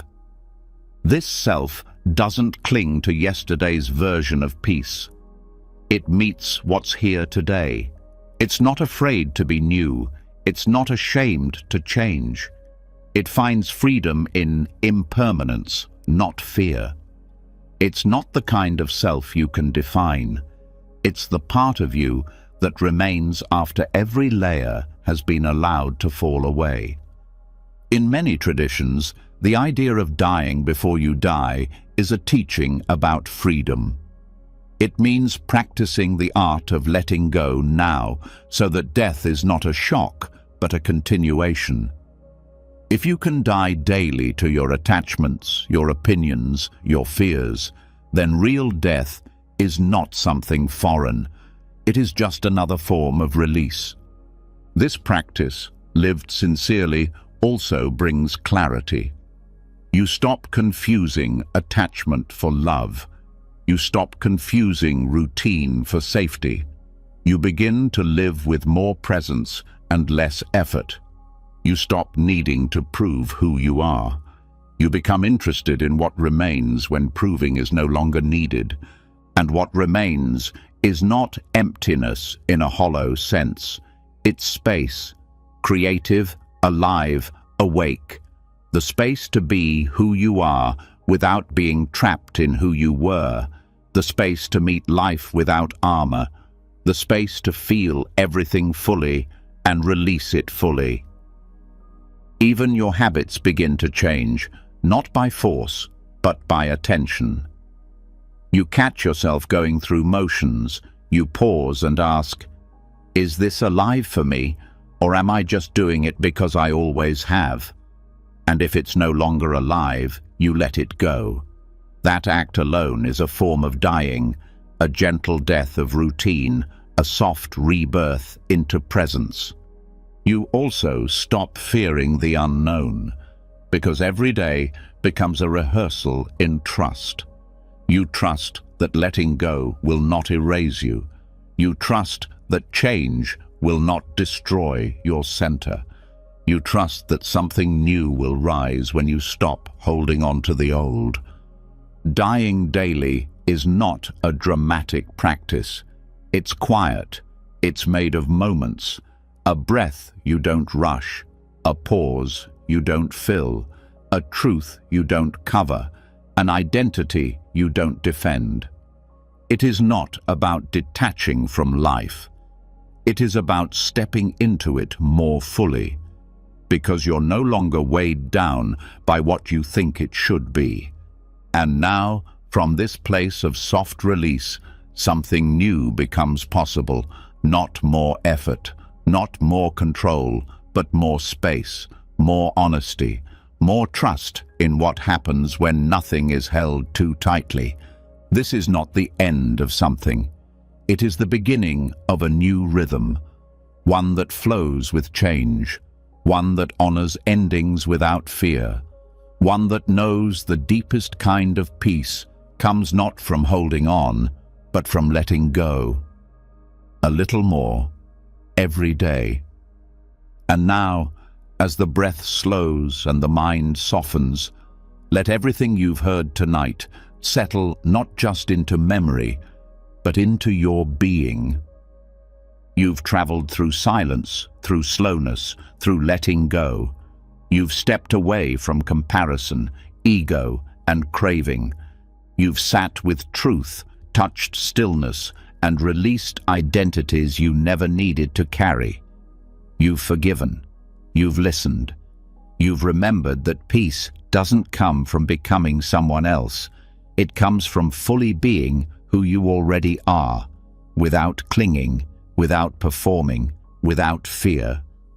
Each teaching, from the wisdom of impermanence to the power of right speech, isn't just something to know. It's something to return to.